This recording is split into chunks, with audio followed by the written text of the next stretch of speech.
காணொளி காட்சியிலே நேரடியாகவும் பின்னாலே பதிவு செய்யப்பட்ட இந்த நிகழ்ச்சியை கேட்பதற்காகவும் வந்திருக்கக்கூடிய உங்கள் அனைவரையும் முதலிலே நான் மகிழ்ச்சியோடு உங்களை வரவேற்றுக் கொள்கின்றேன். வழக்கமாக திருநெல்வேலி மாவட்டம் பாபநாசம் திருவள்ளுவர் கல்லூரியினுடைய மேனாள் முதல்வரும் இந்நாள் நிர்வாக அதிகாரியுமான முனைவர் சுந்தரம் அவர்கள் அவருடைய பணியிட நிமித்தம் காரணமாக ஒருவேளை வருவதற்கு தாமதமாக ஆகும் என்கின்ற காரணத்தினாலேயே நான் இந்த நிகழ்ச்சியை நேரடியாகவே தொடங்கி விடுகின்றேன். இந்த நிகழ்ச்சியிலே நாம் இரண்டு விதமான பேசுபொருளை முன்வைத்திருக்கின்றோம். முதலாவதாக ஞானக்கூத்தன் கவிதைகளில் மரபும் மாற்றமும் என்கின்ற தலைப்பிலே நான் கட்டுரையாக எழுதி இன்றைக்கு சென்னை பல்கலைக்கழகத்திலே சாகித்ய அகாடமி ஏற்பாடு செய்திருக்கக்கூடிய அந்த கருத்தரங்கிலே நிகழ்த்த வேண்டிய உரை நிர்வாக சிக்கல்கள் காரணமாக அடுத்த மாதத்திற்கு அதை ஒத்தி வைத்திருக்கக்கூடிய காரணத்தினாலே அங்கே நான் பேச வேண்டிய பேசுபொருளையே பலரோடும் பகிர்ந்து கொள்ளலாம் என்று உங்களிடம் வந்திருக்கின்றேன். இரண்டாவது கட்டுரையாக, இரண்டாவது நிகழ்வாக ஏற்கனவே சென்ற வாரத்தினுடைய தொடர்ச்சியாக பின்னவீனத்துவ பார்வையிலே அன்றைக்கு இவே ராமசாமி அவர்கள், பெரியார் என்று இன்றைக்கும் அன்போடு அழைக்கக்கூடியவர்கள், அன்றைய ஊடகங்களிலே அதுவும் குறிப்பாக திரைப்படத் துறைகளிலே முகம் காட்டக்கூடிய அவர்களை எல்லாம் ஒரு சொல்லிலே அவர்கள் அழைப்பார்கள். பெரியார் அவர்களுக்கு எப்பொழுதுமே சில வார்த்தைகளால் சிலவற்றை குறியீடாகவோ அல்லது குறிப்பானாகவோ சொல்வது அவருடைய வழமை. அந்த பின்புலத்திலே கூத்தாடிகள் என்று ஒரு சொல்லாடலை அவர் பயன்படுத்துவார். கூத்தாடிகள் என்று சொல்லக்கூடியது தெருக்கூத்திலே கூத்தாடிகளாக இருக்கக்கூடிய அந்த நிகழ்வை, அது தந்த ஒரு பின்புலத்தை அடிப்படையாக வைத்துக் கொண்டு இன்றைக்கு காட்சி வடிவத்திலே இருக்கக்கூடிய திரைப்பட நடிகர்களை ஒருவேளை அவர் வாழ்ந்திருக்கக்கூடிய காலகட்டத்திலே சொல்லி இருக்கலாம். ஆனால் திரைப்பட துறையிலே இருக்கக்கூடியவர்கள் கூத்தாடிகளாக இருந்தாலும் கூட அதை தயாரித்தவர்கள், அதற்காக வசனம் எழுதியவர்கள், அதிலே நடித்தவர்கள் கூட சமூக ஓர்மை, சமூகத்திலே பிரக்ஞை வர வேண்டும் என்கின்ற எண்ணத்திலேயும் அவர்கள் செயல்பட்டு இருக்கிறார்கள். தனிப்பட்ட ஒருவருடைய இயல்பாக இருந்தாலும் கூட அந்த திரைப்படங்கள் அல்லது நாடகங்கள் தமிழ்நாட்டை பொறுத்தவரையிலே தான் என்னால் சொல்ல முடியும், மக்கள் திரள் என்று சொல்லக்கூடிய கும்பல் கலாச்சாரமாக அது அவதானிக்கப்படுகிற பொழுது என்னென்ன மாதிரியான தன்மைகள் ஏற்படும் என்பதை தெருக்கூத்திலே இருக்கக்கூடிய கூத்தாடிகள் என்கின்ற ஒன்றை அவர் பயன்படுத்தி இருக்கலாம். அதாவது கூத்தாடிகள் என்று சொல்லக்கூடியவை அந்த நிகழ்ச்சிகளில் பங்கு பெறக்கூடிய வேடமிட்டு ஆடக்கூடியவர்கள் பெரும்பாலும் புராணம் இதிகாசங்களிலே இருந்து சில கூறுகளை எடுத்து வைத்துக் கொண்டு பொதுமக்கள் இடையிலே இரவு 10 மணிக்கு தொடங்கி காலை 6 மணி வரை நடக்கக்கூடிய அந்த தெருக்கூத்து நிகழ்ச்சியிலே மக்களை மெய்மறக்க செய்யக்கூடிய ஒரு ஆட்டமாக அவர்கள் ஆடுகின்ற காரணத்தினாலே தெருக்கூத்திலே நடிக்கக்கூடியவர்களை கூத்தாடிகள் என்று சொல்வதைப் போல அவரும் நாடகங்களிலோ அல்லது திரைப்படங்களிலோ நடித்து பொதுமக்களை ஏதோ ஒரு போதையிலே மதிமயங்க வைக்கக்கூடிய ஒருவரை, ஒரு ஊடகத்தை, அதில் வரக்கூடியவர்களை கூத்தாடிகள் என்று சொல்லி இருக்கலாம். அதுபோலவேதான் வெங்காயம் என்று சொல்லக்கூடியதும் சின்ன வெங்காயமாக இருக்கக்கூடிய ஒன்றை பின்னாலே வந்திருக்கக்கூடிய பெல்லாரி வெங்காயம் என்று சொல்லக்கூடியது சின்ன வெங்காயத்தை சாம்பார் வெங்காயமாகவும் பெல்லாரியை வெங்காயமாகவும் மாற்றிவிட்ட ஒரு தன்மையையும் அவர் வெங்காயம் என்கின்ற சொல்லிலே சொல்வதாக குறிப்பிடுவார்கள். ஆகவே அன்று அவர் பயன்படுத்திய அந்த சொல் வார்த்தையானது இன்றைக்கும் அவர் என்ன மாதிரியான ஒரு அர்த்தத்திலே குறிப்பிட்டாரோ அந்த அர்த்தத்திலே தான் அது விளங்கி வருகின்றது. அந்த திரைப்பட அல்லது காட்சி ஊடகங்களிலே வரக்கூடியவர்களை பற்றிய ஒரு கருத்து இன்றைய சூழலிலேயும் எப்படி இருக்கிறது என்பதைத்தான் என்னுடைய அருமை நண்பரும் நிறையவே யோசிக்கக்கூடியவருமான முனைவர் அந்தோணிராஜ் அவர்கள், எனக்கு மிகவும் மகிழ்ச்சியாக இருக்கிறது.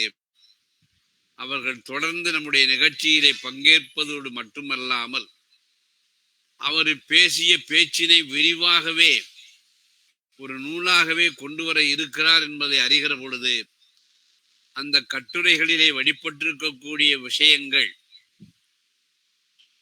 அது அச்சு வடிவத்திலே வறுமையானால் தமிழ்நாடு முழுவதற்கும் மிகவும் பயனுள்ளதாக இருக்கும்.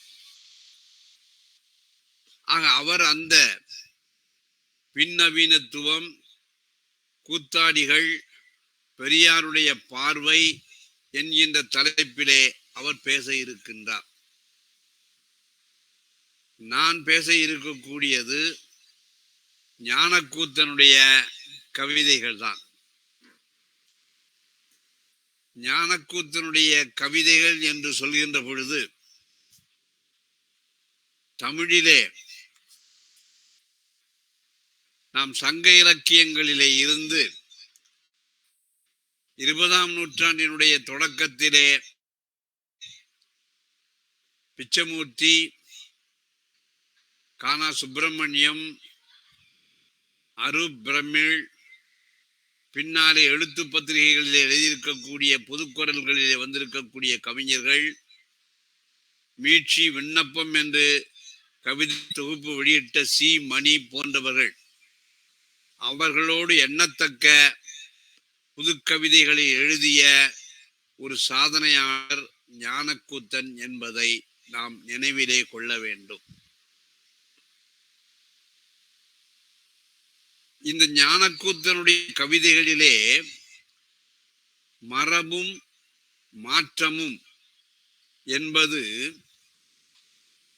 என்ன மாதிரியாக வெளிப்பட்டிருக்கிறது என்பதை நாம் தெரிந்து கொள்ள வேண்டும் என்று சொன்னால் முதலிலே மரபு என்பதற்கு உரிய அர்த்தத்தை நாம் தெரிந்து கொள்ள வேண்டும். மரபு என்பது கலாச்சாரத்தோடு தொடர்புடையதுதான். அந்த கலாச்சாரம் இறந்த கால சில பழக்க வழக்கங்களையும் நாம் வாழக்கூடிய சமகாலத்திலே அவற்றை பின்பற்ற வேண்டும் என்று நினைக்கிறவர்களால் சொல்லப்பட்டு அது வருங்காலத்திற்கும் அது பயனாகும் இது ஒருவேளை ஒவ்வொரு குடும்பத்திற்குள்ளும் நடக்கக்கூடியதாக இருக்கலாம். அந்த குடும்பத்தினுடைய உறுப்பினர் யாராவது ஒருவர் அதை வலியுறுத்தி கொண்டிருக்கலாம். அல்லது சமுதாயத்திலே ஒரு ஜாதியை பொறுத்தவரையிலோ அல்லது ஒரு மதத்தை பொறுத்தவரையிலோ ஒரு குழுவாக இருக்கக்கூடியவர்கள் நம் மரபு என்று சொல்லக்கூடிய சில பழக்க வழக்கங்களை, அதாவது கடந்த காலத்திலே நடந்தவற்றை நாம் வாழும் பார்வையோடு பார்த்து எதிர்காலம் எப்படி அமைய வேண்டும் என்று சொல்லக்கூடிய ஒன்று, அது மரபினுடைய இயல்பை கொண்டது. அது தனி மனிதர்களிடம் இருக்கலாம் அல்லது சமுதாயத்திலே இருக்கலாம். இந்த மாதிரி வழங்கக்கூடிய இந்த பழக்க வழக்கங்கள் எங்கே வெளிப்படும் என்று சொன்னால், பொதுவாகவே தமிழ்நாட்டை பொறுத்தவரையிலே ஏதாவது விழாக்கள் நடைபெறுகின்ற பொழுது அது குடும்ப விழாவாக இருக்கலாம் அல்லது சமுதாய விழாவாக இருக்கலாம். அந்த மாதிரி நிகழ்ச்சிகளிலே பங்கேற்கக்கூடியவர்கள் யாராவது ஒருவரோ அல்லது ஒரு குழுவோ வலியுறுத்தக்கூடிய ஒன்றாக இருக்கும். இந்த மரபு என்பது சங்க காலத்திலிருந்து தொடங்கி இன்றைக்கு வரைக்கும் அந்த மரபினுடைய ஆணிவேர் என்பது ஒரு குறிப்பாக அல்லது பூடகமாகவும், அந்த மரபுகளுடைய சல்லிவேராக எல்லோரும் அறியக்கூடிய வெளிப்படையான தெரியல் நிலையிலேயும் இந்த மரபானது இருக்கின்றது. அதற்கு முன்னாலே சங்க காலத்திலே சில வைதீகம் என்று சொல்லக்கூடிய ஒன்றுதான் இருந்தது. அதாவது கடவுள்களுடைய குணங்கள் தான் பேசப்பட்டனவே ஒழிய அவருடைய வடிவங்கள் பேசப்படவில்லை. அப்ப இன்னைக்கு இருக்கக்கூடிய ஒரு சூழல் எப்படி வந்தது என்று சொன்னால், சங்க காலத்திற்கு பின்னாலே சமணமும் பௌத்தமும் தமிழ்நாட்டிற்குள் வந்தது என்று சொல்வார்கள். சமணமும் பௌத்தமும் அது ஒரு நிறுவனமாக மாறி அந்த நிறுவனங்களை நிர்வகிக்கக்கூடிய அமைப்புகள் ஏற்கனவே இருக்கக்கூடிய அரசுகளிலே மாற்றம் செய்து அதை வீழ்த்துவதற்கும் புதிய அரசுகள் தோன்றுவதற்கும் மத நிறுவனங்களும் நிர்வாக அமைப்புகளுமே பெரும் காரணிகளாக இருந்தன என்று சொல்லலாம். அதனாலேதான் பின்னாலே சமண பௌத்தம் வருகின்றது. அதற்கு அடுத்ததாக சைவம் வைணவம் வருகின்றது. அதற்கு பின்னாலே நீங்கள் பார்ப்பீர்களேயானால் இஸ்லாமியமும் கிறித்தவமும் வருகின்றது. இப்பெல்லாம் தொடர்ந்து கடந்த காலத்திலே இருக்கக்கூடிய சில பழக்க வழக்கங்களை மரபு என்கின்ற ஒரு சொல்லாடலை வைத்துக் கொண்டு ஏதோ ஒன்றை சிலர் வலியுறுத்திக் கொண்டிருப்பார்கள். நடைமுறையிலே நான் உதாரணம் சொல்ல வேண்டும் என்று சொன்னால், திருநெல்வேலி மாவட்டத்தை சார்ந்திருக்கக்கூடிய வெள்ளாளர் சாதியிலே நடந்த 2 நிகழ்வுகளை நீங்கள் மனதிலே வைக்க வேண்டும். ஒன்று, கல்யாணங்கள் நடக்கக்கூடிய சமயத்திலே பொன் உருக்கி விடுதல் என்று சொல்லக்கூடிய ஒரு நிகழ்ச்சி இருக்கும். இந்த பொன் உருக்கி விடுதல் அப்படிங்கிற நிகழ்ச்சியிலே மாப்பிள்ளையாக மணமகனாக வரக்கூடியவருடைய உடன்பிறந்த அல்லது உடன்பிறந்த உறவு முறையிலே வரக்கூடிய சகோதரிகள் பணமாகவோ தங்கமாகவோ கொடுப்பார்கள். அந்த தங்கத்தை உருக்கி தாலி செய்ய வேண்டிய ஒன்று அன்றைக்கு வரக்கூடிய தட்டாசாரியருடைய பொறுப்பு. குறிப்பிட்ட சமுதாயத்தினுடைய ஜாதியினருக்கு தங்களுடைய தாலியினுடைய வடிவமைப்பு தெரியாவிட்டாலும் பொற்கொல்லர் என்று நடைமுறையிலே தட்டாசாரி என்று அழைக்கக்கூடிய அவருக்கு ஒவ்வொரு ஜாதிக்கும் அல்லது அந்த ஜாதியினுடைய உட்பிரிவுக்கும் தாலியினுடைய வடிவ அமைப்பு எவ்வாறு இருக்க வேண்டும் என்பது துல்லியமாகவே தெரியும். ஒருவேளை ஜாதி விட்டு ஜாதி அல்லது ஜாதியினுடைய உட்கிளைகளுக்குள்ளே திருமணம் நடக்கும் என்றால் அந்த தாலியினுடைய வடிவமைப்பை எது தீர்மானிக்கும் என்று சொன்னால், ஒருவேளை மணமகன் பொருளாதாரத்திலே வசதி உடையவனாக இருந்தால் அந்த ஜாதியினுடைய, அல்லது மணமகளோ அல்லது அவளுடைய உறவுக்காரர்களோ வலிமையும் பொருளாதார வசதியும் உடையவர்களாக இருந்தால் அவர்களுடைய தாலியின் வடிவமைப்பையோ பெறுவார்கள். இது இன்றைக்கும் நடைமுறையில் இருக்கக்கூடிய ஒன்றுதான், புறவயமாக இருக்கக்கூடிய ஒன்று. இன்னொன்று நீங்கள் பார்த்தாச்சுன்னு சொன்னா, ஒரு வயது நிறைந்த ஒரு ஆண் குழந்தைக்கு, அது பெண் குழந்தையாக இருந்தாலும் சரிதான், அதற்கு முதல் நாள் பிறந்த நாள் என்று சொல்வார்கள், இரண்டாவது நாள் மொட்டை அடித்து காது குத்துவார்கள். இது 2 நாள் சடங்காக பிறந்த நாள் சடங்கு நடக்கும். அந்த ஓராண்டு நிறைவதற்கு உள்ளாகவே அந்த குழந்தை உலகத்திலே வாழ இயலாதபடி மரணம் அடைந்து விட்டால் அதை எரிக்கவோ புதைக்கவோ செய்வதற்கு முன்னாலே இடுகாட்டிலே இருக்கக்கூடிய ஒரு முள்ளை வைத்துக் கொண்டு அதனுடைய காதிலே குத்துவார்கள். ஒரு தடவை இவ்வாறு குத்துகிற பொழுது ஏன் என்று நான் கேட்ட பொழுது, அந்த காலத்துல ஆண்மகன் 16 வயதுக்கு மேற்பட்டவனாக இருப்பானே ஆனால் போர்க்களத்திற்கு சென்று மார்பிலே விழுப்புண் பட்டு அவன் மரணம் அடைவான், அல்லது மார்பிலே விழுப்புண் பெற்று வீட்டிற்கு திரும்புவான். ஆனால் இந்த குழந்தை விழுப்புண் அடைய முடியாத ஒன்று அதற்கு முன்னாலேயே மரணமடைந்து விட்ட காரணத்தினாலே தான் அதனுடைய உடலிலே ஏதாவது ஒரு காயம் ஏற்பட வேண்டும், அது ஒருவேளை விழுப்புண்ணினுடைய அடையாளமாக இருக்கலாம் என்று கருதி அதனாலே தான் நாங்கள் முள்ளை குத்துகிறோம் என்று சொல்வார்கள். இந்த ஒவ்வொரு ஜாதியை சார்ந்தவர்கள் அல்லது அந்த ஜாதியினுடைய உறுப்பினராக இருக்கக்கூடியவர்கள் இந்த பழக்கத்தை விடாப்பிடியாக சொல்வார்கள். இன்றைக்கு நீங்க பார்த்தாச்சுன்னு சொன்னா, கல்யாண வீடுகளிலே பந்தி நடக்கும். காலையில இட்லி சட்னி அதெல்லாம் கொடுப்பான், மத்தியானம் ஒரு 4-5 வகையான தொடுகறிகளும் எல்லாமே போட்டு தலைவாழை இலை போடுவாங்க. தலைவாழை இலை முன்னால ஆட்கள் உட்கார்ந்ததுக்கு அப்புறம் தான் போடுவாங்க. இப்ப எல்லாம் நவீன யுகம் அப்படிங்கிறதுனால இலையில எல்லாத்தையும் பரிமாற வச்சுட்டு அதுக்கப்புறம் தான் ஆட்களை உட்கார வைக்கிறாங்க. முன்னாலே எல்லாம் ஆட்கள் உட்கார்ந்து அந்த இலை போடுறவன் வந்து இலையை சரியாக போட வேண்டும். அவனுடைய உட்கார்ந்து இருக்கக்கூடியவருடைய இடதுகை பக்கம் வரும்படியாக அந்த இலையினுடைய மூக்கு பக்கமானது இருக்க வேண்டும். அவன் மாத்தி போட்டுட்டான்னு சொன்னா அந்த பந்தியில இருக்கக்கூடிய ஒருத்தர் ஏற இறங்க பார்ப்பார். அவர்தான் ஒரு ஆவடை நாயகம் போல, ஏல எங்க வா, இன்னில இறைய எப்படி போடுத,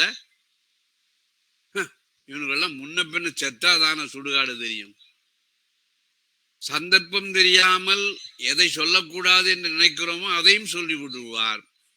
இது நடைமுறையிலே இந்த மரபானது மீறப்படுகின்றது என்று நினைக்கக்கூடியவருடைய அதிகார குரலாக இருக்கும். இந்த முன்மொழிதலோடு நான் ஞானக்கூத்தனுடைய கவிதைகளிலே சுருக்கமாக தமிழ் என்று சொல்லக்கூடிய 3 எழுத்துக்களால் ஆகிய ஒரு ஒலி வடிவமானது, சப்தமானது என்னென்ன மாதிரியாக சங்க இலக்கியங்களிலே தொடங்கி இன்றைக்கு வரைக்கும் இருக்கின்றது என்பதை நாம் பார்க்க வேண்டும். தமிழ் நிலை பெற்ற தாங்கரும் மரபின் மதுரை என்று சொல்வார்கள். சைவமும் தமிழும் தழைத்தோங்க என்று சொல்வார்கள். ஆரியம்போல் உலக வழக்கு அழிந்து ஒடியா உன் சீரிழமை திறமையந்து வாழ்த்துவனே என்று சொல்வார்கள் மனோன்மணியம் சுந்தரம் பிள்ளை அவர்கள். பாரதியார் யாமறிந்த மொழிகளிலே தமிழ் மொழி போர் இனிதாவது எங்கும் காணோம் என்று சொல்வார். பாரதிதாசனோ எல்லாவற்றையும் விட மங்கை ஒருத்தி தரும் சுகமும் எங்கள் மாத்தமிழுக்கு ஈடில்லை என்போம் என்று சொல்வார்கள். இது எல்லாம் சங்க இலக்கியங்கள் தொடங்கி தமிழ் மொழி அப்படிங்கிற போது ஒவ்வொன்றோடும் இணைக்கப்படுகின்ற ஒரு காரணத்தினாலே அது வெவ்வேறு விதமான அர்த்தங்கள் வருகின்றது. இந்த தமிழ் என்று சொல்லக்கூடிய அந்த ஒலியினுடைய அந்த ஒலியை நான் குறிப்பான் என்று சொல்வேனே, ஆனால் அது குறிக்கக்கூடிய குறிப்பீடு வெவ்வேறு விதமாக மாறிக்கொண்டே இருக்கின்றது. மாறிக்கொண்டே இருக்கிறது என்று சொன்னால், நாம சொன்ன மாதிரி அந்த தாலியினுடைய வடிவமைப்போ அல்லது ஒரு இறந்த குழந்தையினுடைய உடலிலே விழுப்புண் பட வேண்டும் என்று காயம் செய்வதோ அது அல்ல. ஆனால் இங்கே தமிழ் என்று சொல்லக்கூடிய ஒரு குறிப்பான் எப்படியெல்லாம் மாற்றம் பெற்றிருக்கின்றது, அதைத்தான் ஞானக்கூத்தனுடைய கவிதைகளிலே இருந்து நான் உங்களுக்கு சொல்லலாம் என்று நினைக்கின்றேன். ஞானக்கூத்தனுடைய கவிதைகள் தமிழ் மொழி பற்றி வருகிற போது நிறைய கவிதைகள் அவர் தமிழ் மொழி சார்ந்திருக்கக்கூடிய மேடை தமிழிலே பயன்படுத்தக்கூடிய அந்த தமிழ், புலவர்கள் பயன்படுத்தக்கூடிய தமிழ், செய்யுளில் எழுதக்கூடிய தமிழ், கவியரங்கத்திலே பயன்படுத்தக்கூடிய தமிழ், பட்டிமன்றங்களிலே பயன்படுத்தக்கூடிய தமிழ், இப்படி அந்த தமிழ் மொழியானது அரசியலிலேயும் கூட அந்த தமிழ் எவ்வாறெல்லாம் பயன்படுத்தப்படுகிறது என்பதை நாம் பார்க்க வேண்டும். இதுலதான் அந்த மரபு என்பது ஞானக்கூத்தனுடைய கவிதைகளிலே எவ்வாறு மாற்றம் பெற்றிருக்கிறது என்பதை நீங்கள் உணர்ந்து கொள்ள வேண்டும் என்பதற்காக சொல்கிறேன். பொதுவாகவே ஞானக்கூத்தனுடைய கவிதைகளை தமிழ் பற்றி சொல்கிற பொழுது எல்லாருடைய நினைவிலையும் இருக்கிறது, தமிழ்தான் எனக்கு உயிர் மூச்சு, ஆனால் பிறர் மேல் விடமாட்டேன். சமூகம் கெட்டுப்போச்சு போடா, அதுக்கு என்ன எழுத்து உடை ஒரு சோடா அப்படின்னு சொல்லுவார். அவருடைய கவிதைகளிலே எல்லாரும் அடிக்கடி சொல்லக்கூடிய கவிதை மோசிகீரனார் என்று சொல்லக்கூடிய ஒரு கவிதை. ரொம்ப ஒரு நையாண்டி நக்கல் பகடி செய்யக்கூடிய தன்மையிலே சொல்வார். மோசிகீரா என்று ஒரு நண்பனை போல, பக்கத்திலே இருக்கக்கூடிய ஒரு நண்பனை போல அழைப்பார். உன் சங்க கவிதைகள் யாதொன்றும் நான் படித்தது இல்லை, ஆனாலும் உண்மையில் எனக்கு அபரிமிதமான மதிப்பு இருக்கிறது. ஏனென்று சொன்னால், இன்றைக்கு அரசாங்க அலுவலகத்திலே தூங்கக்கூடிய பணியாளர்களுக்கெல்லாம் நீதான் முன்மாதிரியாக இருந்தாய் என்று சொல்கிற பொழுது, அந்த மரபு என்பது இன்றைக்கு ஞானக்கூத்தனால் எவ்வாறு பார்க்கப்படுகிறது என்பதை நாம பார்க்கின்றோம். அரசியல் மேடைகளிலே சொல்கிற பொழுது பேச்சாளர் ஒருவர் பேச ஆரம்பிப்பார். தலைவர்களே, கூடியிருக்கும் மக்களே, வணக்கம். உடனே ஒருத்தர் மேடையில் இருக்கக்கூடிய 4வது வட்டத்தில் இருந்து ஒரு மலர் மாலை போடுகிறேன். இப்படி ஏதாவது ஒண்ணு சொல்ல ஆரம்பிச்சோம்னா ஒவ்வொரு வட்டத்திலிருந்து மாலையை போடுவாங்க. கடைசியில் அவர் சொல்வார், நான் இன்னும் 2-3 கூட்டங்களிலே பேச இருப்பதனாலே என் பேச்சை இத்தோடு நான் முடித்துக் கொள்கிறேன் என்று சொல்லிவிட்டு அவர் மேடையை விட்டு இறங்கி விடுவார். இது அரசியல் மேடையிலே இருக்கக்கூடிய அன்றைக்கு மணிமேகலை காப்பியத்திலே தன்னுடைய மதத்தை நிறுவுவதற்காக எவ்வாறெல்லாம் பட்டிமன்ற பாணியிலே மணிமேகலை விவாதித்தாலோ அந்த மரபானது இன்றைக்கு தமிழகத்திலே மிக கொடூரமான ஒரு காட்டுத்தீ போல பரவிக்கொண்டிருக்கக்கூடிய பட்டிமன்ற நிகழ்ச்சிகள் எல்லாம் அமைந்திருக்கிறது என்பதை இந்த மேடை பேச்சிலே நாம் பார்க்கலாம். இப்படி ஒன்னொன்னா சொல்லிக்கிட்டே வருவாரு. கடைசியில இன்னைக்கு இருக்கக்கூடிய தலைவர்களை தமிழ் மக்கள் அடையாளம் காண வேண்டும் என்று நடக்கிறார்கள். இருவரை அவர்கள் அடையாளம் காண்கிறார்கள். ஒருவர் பார்வையற்றவர், இன்னொருவர் நடக்க முடியாதவர். இரட்டை புலவர்கள் என்று சொல்லுவோம் அல்லவா?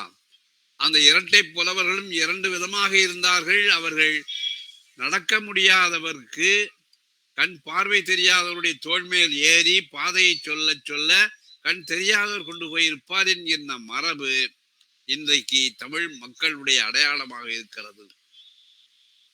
அதுக்கப்புறம் அவர் மரபு என்பதை அருமையாக ஒரு கவிதையிலே சொல்லுவார். இன்றைக்கு மரபு எப்படி மாறி இருக்கிறது என்று சொன்னால் அதனை ஒரு கவிதையிலே சொல்லுவார். எதிர் எதிர் உலகங்கள் என்று சொல்லக்கூடிய அந்த கவிதை. மயிலுக்கு வான்கோழி, புலிக்கு பூனை, குதிரைக்கு கழுதை, குயிலுக்கு காக்கை, கவிஞர்களுக்கு எல்லாம் பண்டிட்ஜிக்கள். இந்த கவிஞர் என்கின்ற ஒரு சொல்லுக்கு பதிலாக நீங்கள் அரசியல்வாதியை போட்டுக் கொள்ளலாம், அல்லது மேடை பேச்சாளரை போட்டுக் கொள்ளலாம், அல்லது பட்டிமண்டப நடுவர்களை போட்டுக் கொள்ளலாம், யாரை வேண்டுமானாலும் சொல்லலாம். ஆனால் அந்த மரபு எவ்வாறு பழைய நிலையிலிருந்து மாறி இருக்கிறது என்று சொன்னால் பண்டிட்ஜிக்களாக மாறிவிட்டது என்று சொல்வார்கள். இந்த பண்டிட்ஜிக்கள் என்று சொல்கிற பொழுது எனக்கு புதுமைப்பித்தனுடைய ஒரு கதைதான் வரும்.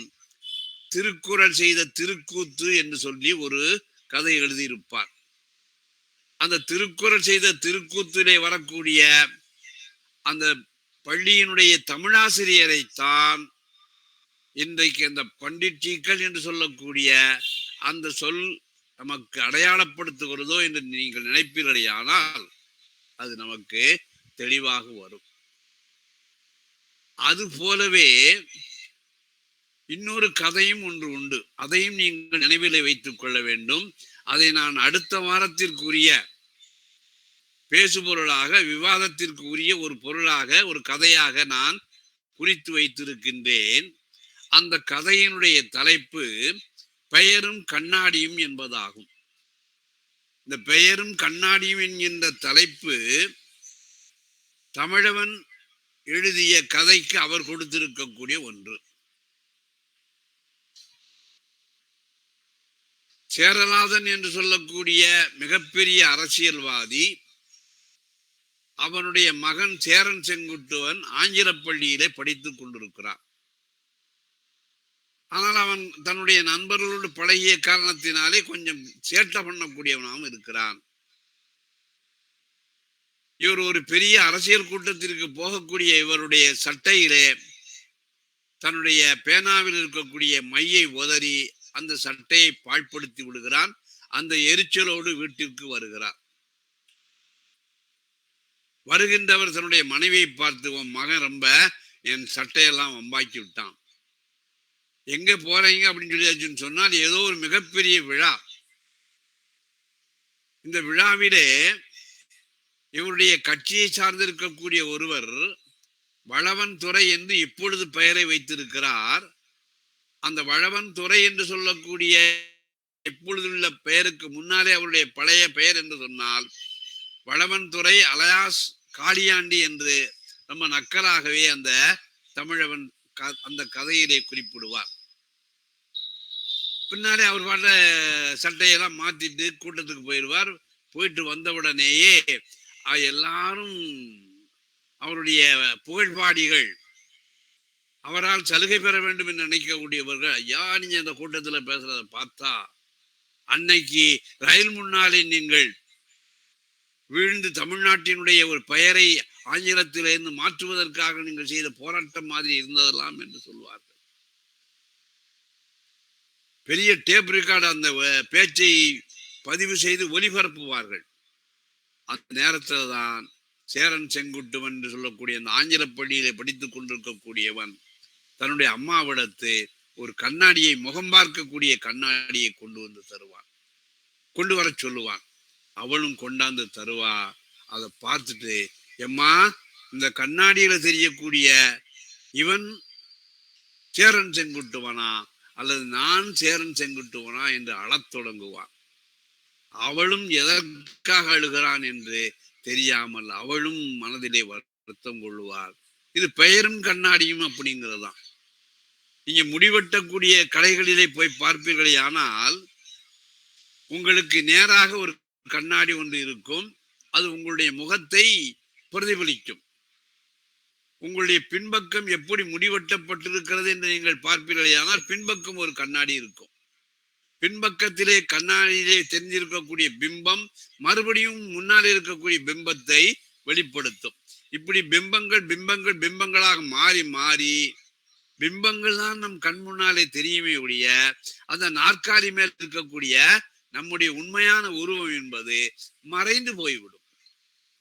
இந்த தன்மையிலே தான் இன்றைக்கு இருக்கக்கூடிய மரபு என்கின்ற முன்னாலே சொல்லியவர்களால் கடைபிடிக்கப்பட்ட அந்த பழக்க வழக்கங்கள் இன்றைக்கு பிம்பங்கள் என்று சொல்லக்கூடிய ஒன்றினால் மாற்றி அமைக்கப்பட்டு ஏமாறக்கூடியவர்கள் பலராக இருக்கின்ற காரணத்தினாலே ஏமாற்றுகிறவர்கள் அவர்கள் எந்த துறையை சார்ந்தவர்களாக இருந்தாலும் சரிதான், அவர்களுக்கு எளிதாக இருக்கக்கூடிய தன்மையினாலே இந்த மரபிலே பழைய தன்மை என்பது மாறி இன்றைக்கு எல்லாமே பிம்பங்களாகத்தான் நமக்கு தெரிகின்றது என்பதை சொல்லுவார். ஆகவே மரபு என்பதை கடந்த காலத்தில் இருக்கக்கூடிய ஒன்று சமகாலத்திலே அவை எப்படி உண்மையான மெய்மையாக இல்லாமல் இன்றைக்கு இருக்கக்கூடிய ஊடகங்களால் பிம்பங்களாக ஆக்கப்பட்டு அந்த பிம்பங்களும் கூட பொதுமக்களை ஏமாற்றுவதற்கு அவை பயன்படுகிறது என்பதை உணர்ந்து கொண்டிருக்கக்கூடிய ஞானக்கூத்தன் தன்னுடைய கவிதைகளிலே சொல்லுவார். இது மரபிலே செய்திருக்கக்கூடிய அந்த தொடர்ச்சியை ஞானக்கூத்தனுடைய கவிதைகளிலே பார்க்கலாம். இப்ப இந்த மரபிலே மாற்றங்கள் என்னவாறு செய்திருக்கிறார் என்று நம்ம பார்க்கணும்னு சொன்னா, வழக்கமாக நான் கற்பிக்கக்கூடிய ஒரு துறையிலே இருக்கக்கூடியவன் என்பதனாலேயே, அதுவும் உயர்கல்வி புலத்திலே கற்பிக்கக்கூடிய பணியை செய்திருக்கின்ற காரணத்தினால் விதிகள் அடங்கிய ஒரு பணுவலாக பார்க்காமல் அதை விமர்சனம் திறனாய்வுக்குரிய ஒரு பணுவலாகவும் பிரதியாகவுமே நான் பார்க்கின்றேன். மெய்ப்பாட்டியல் என்று சொல்லக்கூடிய ஒன்று இருக்கும். சாந்தத்தோடு 9 வகையான சுவைகளை சொல்லக்கூடிய வடமொழியிலிருந்து சற்று விலகி தமிழனுக்கு சாந்தம் என்று சொல்லக்கூடிய சுவை தேவையில்லை என்பதை அறிந்திருக்கக்கூடிய தொல்காப்பியர் நகையே அழுகை இடிவரல் மருட்கை அச்சம் பெருமிதம் வெகுளி உவகை என்று சொல்லக்கூடிய ஒன்றை சொல்லியிருப்பார். அகத்திலே இருக்கக்கூடிய ஒன்றை உவகை என்ற சுவையிலே சொல்லுவார். புறத்திலே வரக்கூடிய புறப்பாடலுடைய தன்மையை பெருமிதம் என்று சொல்லக்கூடிய இதை சொல்லுவார். இதுல எல்லாம் எப்படி மாற்றங்கள் வந்துவிட்டது என்பதை நகைச்சுவை தோன்றக்கூடிய அந்த ஒரு சுவையை தவிர மீதி இருக்கக்கூடிய 5லேயும் அவர் சொல்லியிருப்பார். அப்ப 5 + 2 7 வகையான சுவைகளிலே உவகை சுவையிலேயும் பெருமித சுவையிலேயும் அக புற சங்க மரபுகள் தொடர்ந்து வருகின்றன. நகைச்சுவை தவிர மீதி இருக்கக்கூடிய செவகையில எல்லாம் இந்த மரபானது என்னென்ன மாதிரியான மாற்றங்களை ஏற்பட்டது என்பதை ஒரு குறிப்பாக உணர்த்தக்கூடிய தன்மையிலே சொல்லுவார். பெருமித சுவையிலேயும் உவகை சுவையிலேயும் வெளிப்படையாக சொல்லுவார். உவகையிலே அகத்தையும் பெருமிதத்திலே புறத்தையும் சொல்லுவார் வெளிப்படையாக. ஆனால் மீதி இருக்கக்கூடிய 5 சுவைகளிலேயும் குறிப்பாக ஊடகமாக இந்த மரபானது எப்படியெல்லாம் மாற்றம் அடைந்து விட்டது என்று தொல்காப்பியத்திலே சொல்லுவார். இதை நீங்கள் மீண்டும் புரட்டி பார்த்து ஒரு புதிய விஞ்ஞான தன்மையோடு அதை அணுக வேண்டும். இப்போ நான் நகைச்சுவை என்று சொல்லக்கூடிய ஒன்றை எடுத்து வைத்துக் கொண்டு இந்த ஞானக்கூத்தனுடைய கவிதைகளிலே மரபு என்பது மெய்மையாக இல்லாமல் பிம்பங்களாகி ஏமாற்றக்கூடிய தன்மையிலே ஆகிவிட்டது என்பதை வலியுறுத்துகிற ஒரு சூழலிலே ஞானக்கூத்தன் அதை நமக்கு எவ்வாறு முன்வைக்கிறார். அதுதான் எள்ளல், இளமை, பேதமை, மடமை என உள்ளப்பட்ட நகை நான்கே என்று சொல்லுவார். அதாவது நமக்கு சிரிப்பு ஏற்படுதுன்னு சொன்னா நாம சொல்லக்கூடிய ஒன்றினாலும் சிரிப்பு வரலாம், அல்லது அடுத்தவர்கள் நம்மை பற்றி சொல்வதனாலேயும் சிரிப்பு வரலாம். ஆக ஒன்னுலேயும் நமக்கு எள்ளல், இளமை, பேதமை, மடமை அப்படிங்கிறத 8 வகையான தன்மையிலே இந்த சிரிப்பானது தோன்றும். இந்த 8 வகையான சிரிப்பு தன்மைகளை மனதிலே வைத்துக் கொண்டு பழைய காலத்து மரபுகள், பெருமிதமான வகையில் இருக்கக்கூடிய மரபுகள் எல்லாம் எப்படி மெல்ல மெல்ல மாறி இன்றைக்கு பகடியாக ஏமாற்றக்கூடிய ஒரு உத்தியாக இன்றைக்கு இருக்கக்கூடிய பண்டிட்ஜிக்களால் அல்லது மேடை பேச்சாளர்களால், அரசியல்வாதிகளால் எவ்வாறெல்லாம் ஆக்கப்பட்டிருக்கிறது என்பதை நான் ஏலவே சொன்ன மாதிரி அந்த மெய்ப்பாட்டியலில் வரக்கூடிய என்வகையான சுவையை இன்னைக்கு இருக்கக்கூடிய ஒரு தமிழவன்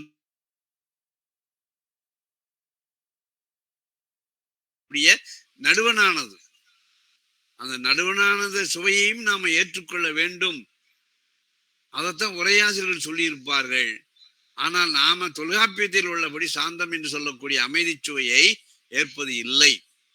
ஆகவே மரபு என்பது சங்க இலக்கியங்களில் இருந்து அது மெல்ல மெல்ல சமயங்களால் வளர்க்கப்பட்டாலும் கூட இன்றைக்கு அதனுடைய மெய்மைத்தன்மையை இழந்து வெறும் பிம்பங்களாக மாறி பொதுமக்களையும் பொதுமக்களை கவர வேண்டும் என்று நினைக்கக்கூடிய பேச்சாளர்களால், அரசியல்வாதிகளால் எவ்வாறு ஒரு நகைப்புக்குரிய தன்மையாக மாறிவிட்டது. அதை நேரடியாக சொன்னால் தனக்கு ஆபத்து வரும் அல்லது தன்னுடைய கவிதைகள் ஏற்றுக்கொள்ளப்பட மாட்டாது என்கின்ற தன்மையிலே ஒரு பகடியாக அல்லது ஒரு நகைச்சுவை தோன்றக்கூடிய தன்மையிலேயே அமைத்திருக்கின்றார். நான் தமிழ் என்று சொல்லக்கூடிய ஒன்றைத்தான் நான் இங்கே சொன்னேன். அது எவ்வாறெல்லாம் இருக்கிறது என்பதை அவருடைய 3 கவிதைகளிலே சொன்னேன், 3 வரிகளிலே சொன்னேன். இது போக நீங்கள் பார்ப்பீர்களானால் அம்மாவின் பொய்கள் என்று சொல்லக்கூடிய ஒரு கவிதை. எப்படியெல்லாம் பொய் சொல்லிக்கிட்டே இருக்கிறோம். அம்மா மட்டும் பொய் சொல்லல, எல்லாருமே பொய் சொல்லி கொண்டிருக்கிறோம். பொருத்தி பார்க்கலாம்.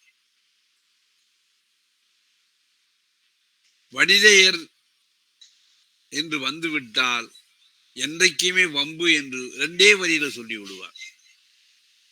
மங்கையராய் பிறப்பதற்கு நல்ல மாதவம் செய்திட வேண்டுமம்மா என்று சொல்லக்கூடிய கவிமணியினுடைய வரிகள் மங்கையர்க்கு என்றும் ஒம்புதான் என்று 2 வரிகளிலே அவர் சொல்லி விடுவார். இன்றைக்கும் அதை நாம பார்த்து கொண்டிருக்கிறோம். அத பின்னாலே வரக்கூடிய தமிழவனுடைய சிறுகதைகளிலேயும் நாம பார்க்க இருக்கிறோம். ஆகவே மற்றவர்கள் இந்த இன்னைக்கு தமிழவனுடைய சிறுகதை தொகுப்பை பற்றிய ஒரு உரையாடல், கலந்துரையாடல் சென்னையில் நடக்கிற காரணத்தினாலே நான் மற்றவர்கள் வருவார்களோ இல்லையோ என்று சொல்லி கூடுதலான நேரத்தை எடுத்துக்கொண்டேன். ஆகவே நாம அந்தோணி ராஜ் அவர்களுடைய உரை ஒரு 20 நிமிடத்திலே இருக்கும். அதற்கு முடிந்த பின்னாலே நீங்கள் யார் வேண்டுமானாலும் நான் பேசியது குறித்தோ பேராசிரியர் முனைவர் அந்தோணிராஜ் அவர்கள் பேசியதை குறித்தோ நீங்கள் விவாதிக்கலாம். எனவே ஞானக்கூத்தனுடைய கவிதைகளை இன்னொன்னையும் நான் சொல்லி முடித்து விடுகிறேன். இன்னைக்கு இந்த பிம்பங்களாக ஆக்கப்பட்டதற்கு நான் வெளியிட்ட ஆக்டோபஸும் நீர்ப்பூவும் என்று சொல்லக்கூடிய தமிழவனும் நானும் சேர்ந்து ஒரு தொகுப்பை வெளியிட்டோம், புது கவிதை தொகுப்பு. அதற்கு தமிழ்தாய் வாழ்த்து என்று சொல்லியிருப்பார். அதில் இருக்கக்கூடிய பகடி அந்த 3 வரியை சொல்லி இந்த உரையை நிறைவு செய்யலாம் என்று சொல்கிறேன். மிஸ் தமிழ்த்தாயே நமஸ்காரம். நீ இங்கே சிலருக்கு மட்டும் தாயாமே என்று 3 வரிகளிலே, அதற்கு பின்னாலேயும் வரிகள் போய்கொண்டிருக்கும். இந்த வரியோடு இன்றைக்கு தமிழ் என்று சொல்லக்கூடிய ஒரு சொல்லை எப்படியெல்லாம் பேசக்கூடியவர்கள் பேசி பொதுமக்களை ஏமாற்றிக் கொண்டிருக்கிறார்கள் என்பதை உணர்ந்த ஞானக்கூத்தன் அது எள்ளல் சுவையோடு இளமை பேதமை மடமை என்று சொல்கிறார் இல்லையா, அந்த தன்மையோடு மாற்றங்களை விளைவித்திருக்கிறார் என்று குறிப்பிட்டு விட்டு, இனிமேல் பேராசிரியர் அந்தோணிராஜ் அவர்கள் இன்றைக்கு இருக்கக்கூடிய ஊடகங்கள் அன்றைக்கு பெரியார் சொன்ன மாதிரி கூத்தாடிகள் என்று சொன்னது எந்த அளவிற்கு இன்றைக்கும் பொருந்தி வருகிறது என்பதை பேராசிரியர் அந்தோணிராஜ் அவர்கள், அவருடைய நேரத்தை நான் அதிகமாக எடுத்துக்கொண்டேன், இருந்தாலும் பரவாயில்லை, அவர் ஒரு 20 நிமிடம் பேச வேண்டும் என்று அவரை கேட்டுக்கொண்டு அவருடைய உரையை முடித்த பின்னாலே நாம் மீண்டும் கலந்துரையாடுவோம் என்று சொல்லி இத்தோடு நான் நிறைவு செய்கின்றேன். நன்றி, வணக்கம். இப்பொழுது பேராசிரியர் அந்தோணிராஜ் அவர்கள். வணக்கம். இன்னைக்கு நான் பின்னவீனத்துவம் பெரியார் கூத்தாடிகள் அப்படிங்கிற தலைப்புல எனக்கு ஐயா அவங்க பேச சொன்னாங்க. இன்றைக்கு இருக்கக்கூடிய இந்த ஒரு மக்களோட மனோபாவத்தை வச்சு நம்ம பெரியார கொஞ்சம் தொட்டு பேசலாம் அப்படிங்கிற மாதிரி தயார் பண்ணுங்கய்யா. பொதுவா இன்னைக்கு இந்த பின்னவீனத்துவ காலகட்டம்ங்கிறாங்க. இந்த பின்னவீனத்துவ காலகட்டத்துல நான் ஒரு விஷயத்த மட்டும் இன்னைக்கு தலைப்புக்குள்ளதை மட்டும் எடுத்துக்கிறேன். அது என்னன்னா, ஒரு நகல்களின் ஆட்சி அப்படின்னு நம்ம சொல்லலாம். இன்னைக்கு இந்த பின்னவீனத்துவமானது ஒரு நகல்களின் ஆட்சி போல் இருக்கிறது. அதாவது இங்க உண்மையே இறந்து விட்டது, உண்மை இல்லாம நகல்கள் தான் இங்க எல்லா வேலைகளையும் செஞ்சுக்கிட்டு இருக்கு. இந்த போலிகள் தான் இப்ப வரிசை கட்டி இருந்துகிட்டு இருக்கு அப்படிங்கிறத நம்ம பார்க்கணும். நம்ம ஏற்கனவே பிளாஸ்டிக் வந்ததுனால ஏற்பட்ட விளைவால இன்னைக்கு பாத்தீங்கன்னா எல்லாமே பிளாஸ்டிக் மயமாயிருச்சு. அதாவது செடி கொடி மரம் குழந்தை பொம்மை காரு துப்பாக்கி எல்லாமே பிளாஸ்டிக் மயமாயிட்டு. இன்னும் சொல்ல போனா ஒவ்வொரு வீட்லயும் மனித உருவத்துல பிளாஸ்டிக் பொம்மைகள் உட்கார்ந்துகிட்டு இருக்கு, அந்த இடத்த ஆட்சி பண்ணிக்கிட்டு இருக்கு. இதை எந்த வகையில பார்க்கணும்னா, ஒருவரை போன்ற இன்னொரு போலி நிறைய பொறிக்கிட்டு இன்னைக்கு டாய்ஸுங்கிறோம் எல்லாம். அப்படிப்பட்ட ஒரு உலகத்துல வந்துட்டோம். இப்ப நம்ம 3D கண்ணாடி போட்டு விளையாடுறோம். 3D 4D 5Dலாம் வந்துருச்சு. ஆனா அதெல்லாம் போட்டு விளையாடும் போது நமக்கே தெரியும் அது பொய் அப்படின்னு. ஆனா அந்த கற்பனை உலகத்துல நம்ம சஞ்சரிப்போம். நீங்க இப்போ பெரிய பெரிய தீம் பார்க்கு அந்த இதெல்லாம் போய் பார்த்தீங்கன்னா உங்களுக்கு தெரியும். அழகா உங்க கண்ணுக்கு ஒரு 5D கண்ணாடி கொடுத்து பக்கத்துல ஒரு ஸ்கிரீனை போட்டு விட்டுருவாங்க. அதை பார்க்கும்போது அது கூடயே நீங்க பயணிக்கிற மாதிரி இருக்கும், கடல்ல விழுற மாதிரி இருக்கும், ட்ரெயின்ல போய் மோதுற மாதிரி இருக்கும். ஆனா நம்ம நின்ன இடத்துல தான் நிற்போம் அல்லது உட்கார்ந்த இடத்துல தான் உட்கார்ந்துருப்போம். ஆனா நம்ம ஏதோ பெரிய பயணம் செய்யற மாதிரி ஒரு கற்பனையை உருவாக்கி விட்டுருவாங்க இந்த 3D 4D 5D கேம்லாம். அந்த மாதிரி ஒரு உலகத்துல தான் இப்ப நம்ம சஞ்சரிச்சுக்கிட்டு இருக்கோம் பெரும்பான்மையாக. ஒரு நடிகரோட உண்மையான உருவம் என்னன்னு நம்ம எல்லாருக்குமே தெரியும். ஒரு நடிகர் வயதாகி விட்டாரா அல்லது அவருக்கு தலைமுடியாச்சு இருக்குதா இல்லையா, அவருடைய உண்மையில மென்டல் பிசிக்கல் ஸ்ட்ரென்த் என்ன அப்படின்னு நமக்கு தெரியும். ஆனாலும் அது தெரிந்திருந்தும் அந்த அறிவுக்கு புரிந்திருந்தும் அந்த பிம்பத்தை நாம் அப்படி போற்றுறோம், வணங்குறோம், கொண்டாடுறோம், பாலாபிஷேகம் பண்றோம், பேப்பரை கழிச்சு போடுறோம். ஒவ்வொரு பிம்பமும் நமக்கு உண்மை ரியாலிட்டி தெரியாட்ட பரவாயில்ல, அந்த உண்மை ரியாலிட்டி தெரிந்தும் கூட போலி பிம்பங்களை ரசித்து அதோடு வாழ நாம் பழகி கொள்கிறோம் அப்படிங்கிறது ஒண்ணு. இந்த பின்னவீனத்துவ காலத்துல எல்லா மனுஷனும் ஒரு மாடல் வேணும்னு நினைக்கிறான். அவனுக்கு ஒரு மாடல் வேணும். எதுக்கு மாடல்? ஆனா அவன் அந்த மாடலை விரும்புறான், ஒரு போலித்தனத்தை விரும்புறான் அப்படிங்கிறதுதான் உண்மை.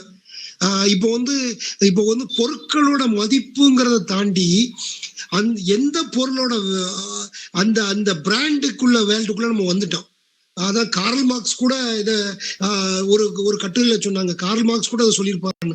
இன்னைக்கு பாத்தீங்கன்னா நம்ம ஒரு டிஷர்ட் வாங்கினா கூட அது டிஷர்ட்டுங்கிறத தாண்டி எந்த பிராண்டு டிஷர்ட் அப்படிங்கிற உலகத்துல சஞ்சரிச்சுட்டு இருக்கோம்.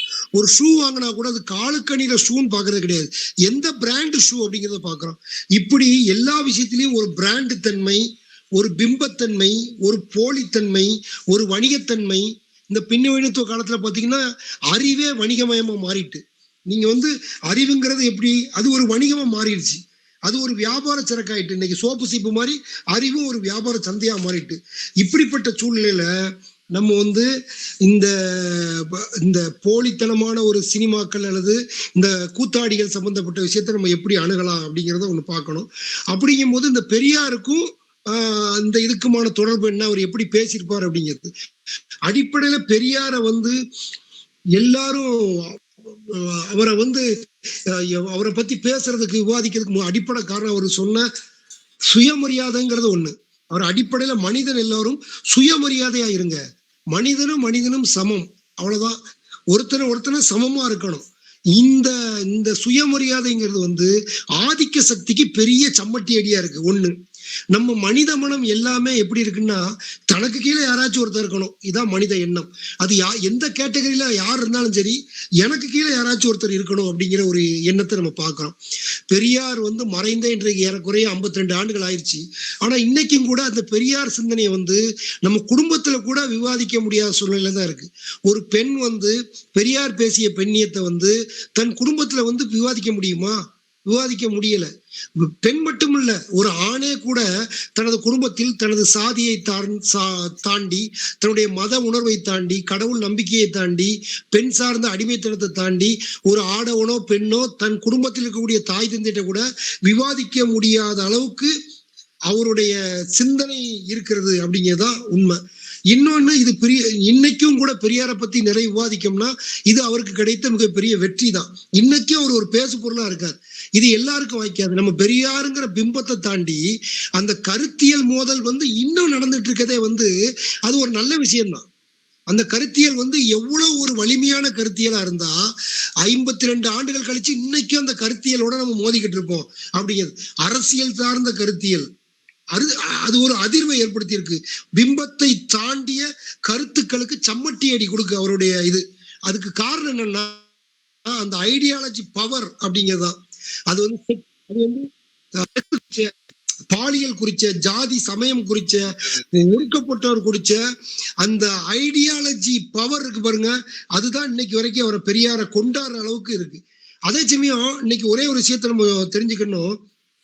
என்னன்னா, இன்னைக்கும் கூட அவரை வந்து பேசுறாங்க, மறுக்கிறாங்க, ஏற்கிறாங்க, எதுக்குறாங்க, அதெல்லாம் தாண்டி இன்னும் ஒரு விவாதிக்கக்கூடிய சூழ்நிலை தமிழ்நாட்டுல இல்ல அப்படிங்கிறதான் உண்மை. இதை விட விவாதம் பெருகணும், இதை விட அதிகமா விவாதத்துக்கு உட்படுத்தணும். ஆனா அங்க வந்து எல்லாரும் என்ன சொல்றாங்கன்னா, பெரியாருங்கிற ஒரு மனுஷனை எதுக்குறாங்க, அவ்வளவுதான். பெரியாருங்கிற ஒரு மனுஷன் அல்லது பெரியாருங்கிற ஒரு பிம்பம், இது அவருக்கே பிடிக்காது. அவரே என்ன சொல்றாரு, என்னையே நீ வந்து ரோல் மாடலா எடுக்காதன்னு தான் சொல்றாரு, என்னையே ஒரு பிம்பமா பார்க்காதன்னு தான் சொல்றாரு. என்னுடைய கருத்து எப்படி இருந்தாலும் அதை நீ எப்படி பார்க்கணுமோ அப்படி பாரு அப்படின்னு சொல்றாரு. அப்போ அவரே வந்து இந்த பின்னவனத்துல இன்னைக்கு சொல்றாங்கல்ல, இன்னைக்கு போஸ்ட்மார்ட்டம், அதாவது கட்டுடைப்புங்கிறாங்க. எதையுமே கட்டமைக்கப்பட்டிருக்கு, நாம அதை கட்டுடைப்பு செய்யணும். முக்கியமா பிம்பங்களை கட்டுடைக்க செய்யணும். ஆனா நம்ம வந்து அதுக்கு என்ன தேவைப்படுது, மிகப்பெரிய விவாதங்கள் தேவைப்படுது அப்படிங்கறதுதான் அர்த்தம். நீங்க யோசிச்சு பாத்தீங்கன்னா, இப்ப பெரியார் வந்து இந்த கூத்தாடிகள் அப்படிங்கிற தன்மையில எப்படிலாம் வந்திருக்காருன்னு பாருங்க. 1933 வெடிகுண்டுங்கிற ஒரு பத்திரிகை பேர் தான் வெடிகுண்டு. அதுல அவர் வந்து ஒரு கட்டுரை எழுதியிருக்காரு. இந்த நவீன நாடகம்லாம் எப்படி இருக்குன்னு எழுதியிருக்காரு. அவர் சொல்றாரு, நான் இந்த நவீன நாடகத்தை பாக்குறேன், இந்த நாடகத்துல நடிக்கிறனுடைய நடிப்பு இருக்கு பாருங்க, ஒரு பொருத்தமற்ற பாவனையா இருக்கு. பொருத்தமே இல்லாத இடத்துல பாட்டு வருது, பொருத்தமே சம்பந்தமே இல்லாத வசனம் வருது அப்படின்னு சொல்றாரு. ஒரு நடிகர் எப்படி நடிக்க வேண்டும்ங்கிறத தாண்டி எப்படி நடிச்சா மக்களுக்கு பிடிக்கும்னு தெரிஞ்சு வச்சுட்டு நடிக்காங்க, இதுவே ஒரு நடிப்பு குறைங்காரு. இது எப்ப சொல்றாரு, 1933 ஒரு பத்திரிகையில நவீன நாடகத்துக்கு குறிச்சு கட்டுரை எழுதுறாரு. அந்த காலத்து நாடகம், அப்புறம் சினிமாவுக்கு வராரு. முதல் நாடகத்தை பத்தி கற்று எழுதுறாரு. இன்னைக்கு இருக்கிறவங்க தான் எப்படி நடிக்கணுங்கிறத தாண்டி எந்த நடிப்புக்கு மக்கள் கை தட்டுவாங்கன்னு பார்த்து நடிக்கலாம் அப்படின்னு அந்த கற்று எழுதுறாரு. அதுக்கப்புறம் சொல்றாரு, அதே தாண்டி ஒரு நாடகம் இன்னைக்கு எதை செய்யுது அப்படின்னா, பொது ஜன நன்மைக்காக இல்லாமல் தொழில் முறைக்காண்டியும் வியாபாரத்துக்காண்டியும் செய்தார் அப்படிங்க. இன்னைக்கு நாடகம் வந்து அவர் வந்து எல்லா நாடகத்தையும் பார்க்கக்கூடியவர் தான். சிவாஜி கணேசன் நாடகத்தையும் பார்த்திருக்காரு, எம்.ஆர். ராதா நாடகத்தையும் பார்த்திருக்காரு, என்.எஸ். கிருஷ்ணனுடைய நடிப்பையும் பார்த்திருக்காரு. ஆனா அதை பத்திய ஒரு கட்டுரை எழுதிடுவாரு. ஒரு நாடகத்தை பார்த்தாருன்னா மறுநாளே பத்திரிகையில, குடியரசு பத்திரிகையோ அல்லது அவர் எழுதுற ஏதோ ஒரு பத்திரிகையிலயோ அவர் அந்த கட்டுரையை பதிவு பண்றாரு. அப்ப அந்த பதிவு பண்ணும் போது எல்லாத்தையுமே பதிவு பண்றாரு. ஒரு நாடகம் நடிப்பால் மட்டும் போற்றப்பட வேண்டுமா, அது மக்களுக்கு என்ன சொல்லுது, ஒரு நாடகத்தை விட்டு வெளியே போகும்போது ஒரு மனுஷன் நல்ல கருத்தை கொண்டு போகணுமா வேண்டாமா வீட்டுக்கு அப்படின்னு கேட்கிறாரு. அப்போ அவர் சொல்றாரு, ஆனா நாடகம் என்ன இருக்குன்னா முற்போக்கே இல்லாத பிற்போக்குத்தனமான நாடகமா இருக்கு. மனுஷனுடைய சுதந்திர மன உணர்வை வளர்க்காமல் காட்டு மிராண்டித்தனத்துக்கு இட்டு செல்லுதுங்க. இது வந்து அவருடைய ஒரு அந்த காலத்து கிட்டத்தட்ட 1930-40கள் வந்து நாடகத்தை பார்த்து ஃபுல்லா அவருடைய கருத்து. 50களுக்கு அப்புறம் சினிமாவை பத்திய கருத்து நிறைய சொல்லியிருக்காரு. அப்போ அவர் வந்து பாத்தீங்கன்னா ஹரிச்சந்திரன் கதையை எடுத்துக்கிட்டாரு ஒரு உதாரணம். இதை ஒரு கட்டுரையா அவர் எழுதியிருக்காரு, ஹரிச்சந்திரன் கதை. அதுல சொல்றாரு, ஹரிச்சந்திரன் நாடகம் நல்லா இருக்கு, அது வந்து எல்லாரும் வாய்மையோட சத்தியத்தோட பேசணும்னு சொல்லுது, நீங்க அதை மட்டும் எடுத்துக்கிறீங்க. ஆனா நான் ஹரிச்சந்திரன் நாடகத்தை பார்த்தேன். எனக்கு ஹரிச்சந்திரன் நாடகத்தை பார்க்கும்போது என்னெல்லாம் தெரியுதுன்னா, இதே ஹரிச்சந்திரன் நாடகத்துல பெண்ணடிமை தெரிகிறது, தீண்டாமை தெரிகிறது, வர்ணாசிரமத்தன்மை தெரிகிறது, முதலாளி தொழிலாளி கொடுமை தெரிகிறது, சாதி மத பேத உயர்வு தெரிகிறது, வைதிக ஆதிக்கம் தெரிகிறது, மூட நம்பிக்கை தெரிகிறது, எஜமான் வேலைக்காரன் அடிமை தெரிகிறதுங்காரு. இவ்வளத்தையும் தாண்டி இந்த இவ்வளவு எங்க இருக்குன்னா ஹரிச்சந்திரன் கதையில இருக்கு. ஆனா நம்ம ஹரிச்சந்திரன் நாடகத்தை காலங்காலமா என்ன சொல்லிட்டு இருக்கோம், ஹரிச்சந்திரம்னா வாய்மை மிக்கவன், ஹரிச்சந்திரம்னா வந்து உண்மை மட்டுமே பேசக்கூடியவன், அவன் பொய் வந்து இறக்கும் வரை பேசவில்லை அப்படிலாம் நம்ம சொல்றோம். அவர் சொல்றாரு, கடைசி அவனு கேட்காரு, உனக்கு வந்து சத்தியம் முக்கியமா, மானம் சுதந்திரம் சமத்துவம் முக்கியமா? அந்த நாடகம் முடிஞ்சவனே கேட்காரு. நீ சத்தியம் முக்கியம்னு சொல்ற, ஆனா உனக்கு அடிப்படையிலேயே அன்பு, மானம், சமத்துவம், சுதந்திரம் இது எதுவுமே இல்லாம நீ வந்து எப்படி சத்தியத்தை தூக்கு பிடிப்ப? இதான சத்தியத்துக்கான அடிப்படை அப்படின்னு மிக அற்புதமா பேசுறாரு. அதுக்கப்புறம் நீங்க பாத்தீங்கன்னா இதுக்கு வராரு, எதுக்குன்னா நடிப்பை குறிச்சு வராரு. இதெல்லாம் கூட பின்னாடி சினிமா எடுக்க ஆரம்பிக்காங்க. 1950களுக்கு அப்புறம் நிறைய சினிமாக்கள் வருது. அப்ப இந்த சினிமாக்களை பத்தியும் அவருக்கு ரொம்ப நல்ல கருத்தே இல்லை. அவர் சொல்றாரு, சினிமா முதலாளிகள் எல்லாருமே மக்களை முட்டாளாக்கி அவங்களுடைய காட்டு முராண்டி உணர்ச்சிகளை வந்து முதலாக வச்சு வசூல் செய்யறாங்க. அதனால சினிமால கதை எழுதுறவன், வசனம் எழுதுறவன், சாயம் பூசுறவன், நடிக்கிறவன், பாடுறவன், இவங்கெல்லாம் யாரோட பிரதிநிதி? இவங்கெல்லாம் யாருக்காக நிக்கிறாங்க? இந்த கூட்டம் எல்லாம் சேர்ந்து கொள்ளையடிக்கி அந்த கொள்ளையடிக்கிற பணத்தை கூட அவங்க என்ன பண்றாங்க? பொதுமக்களுக்காக பண்றாங்களா?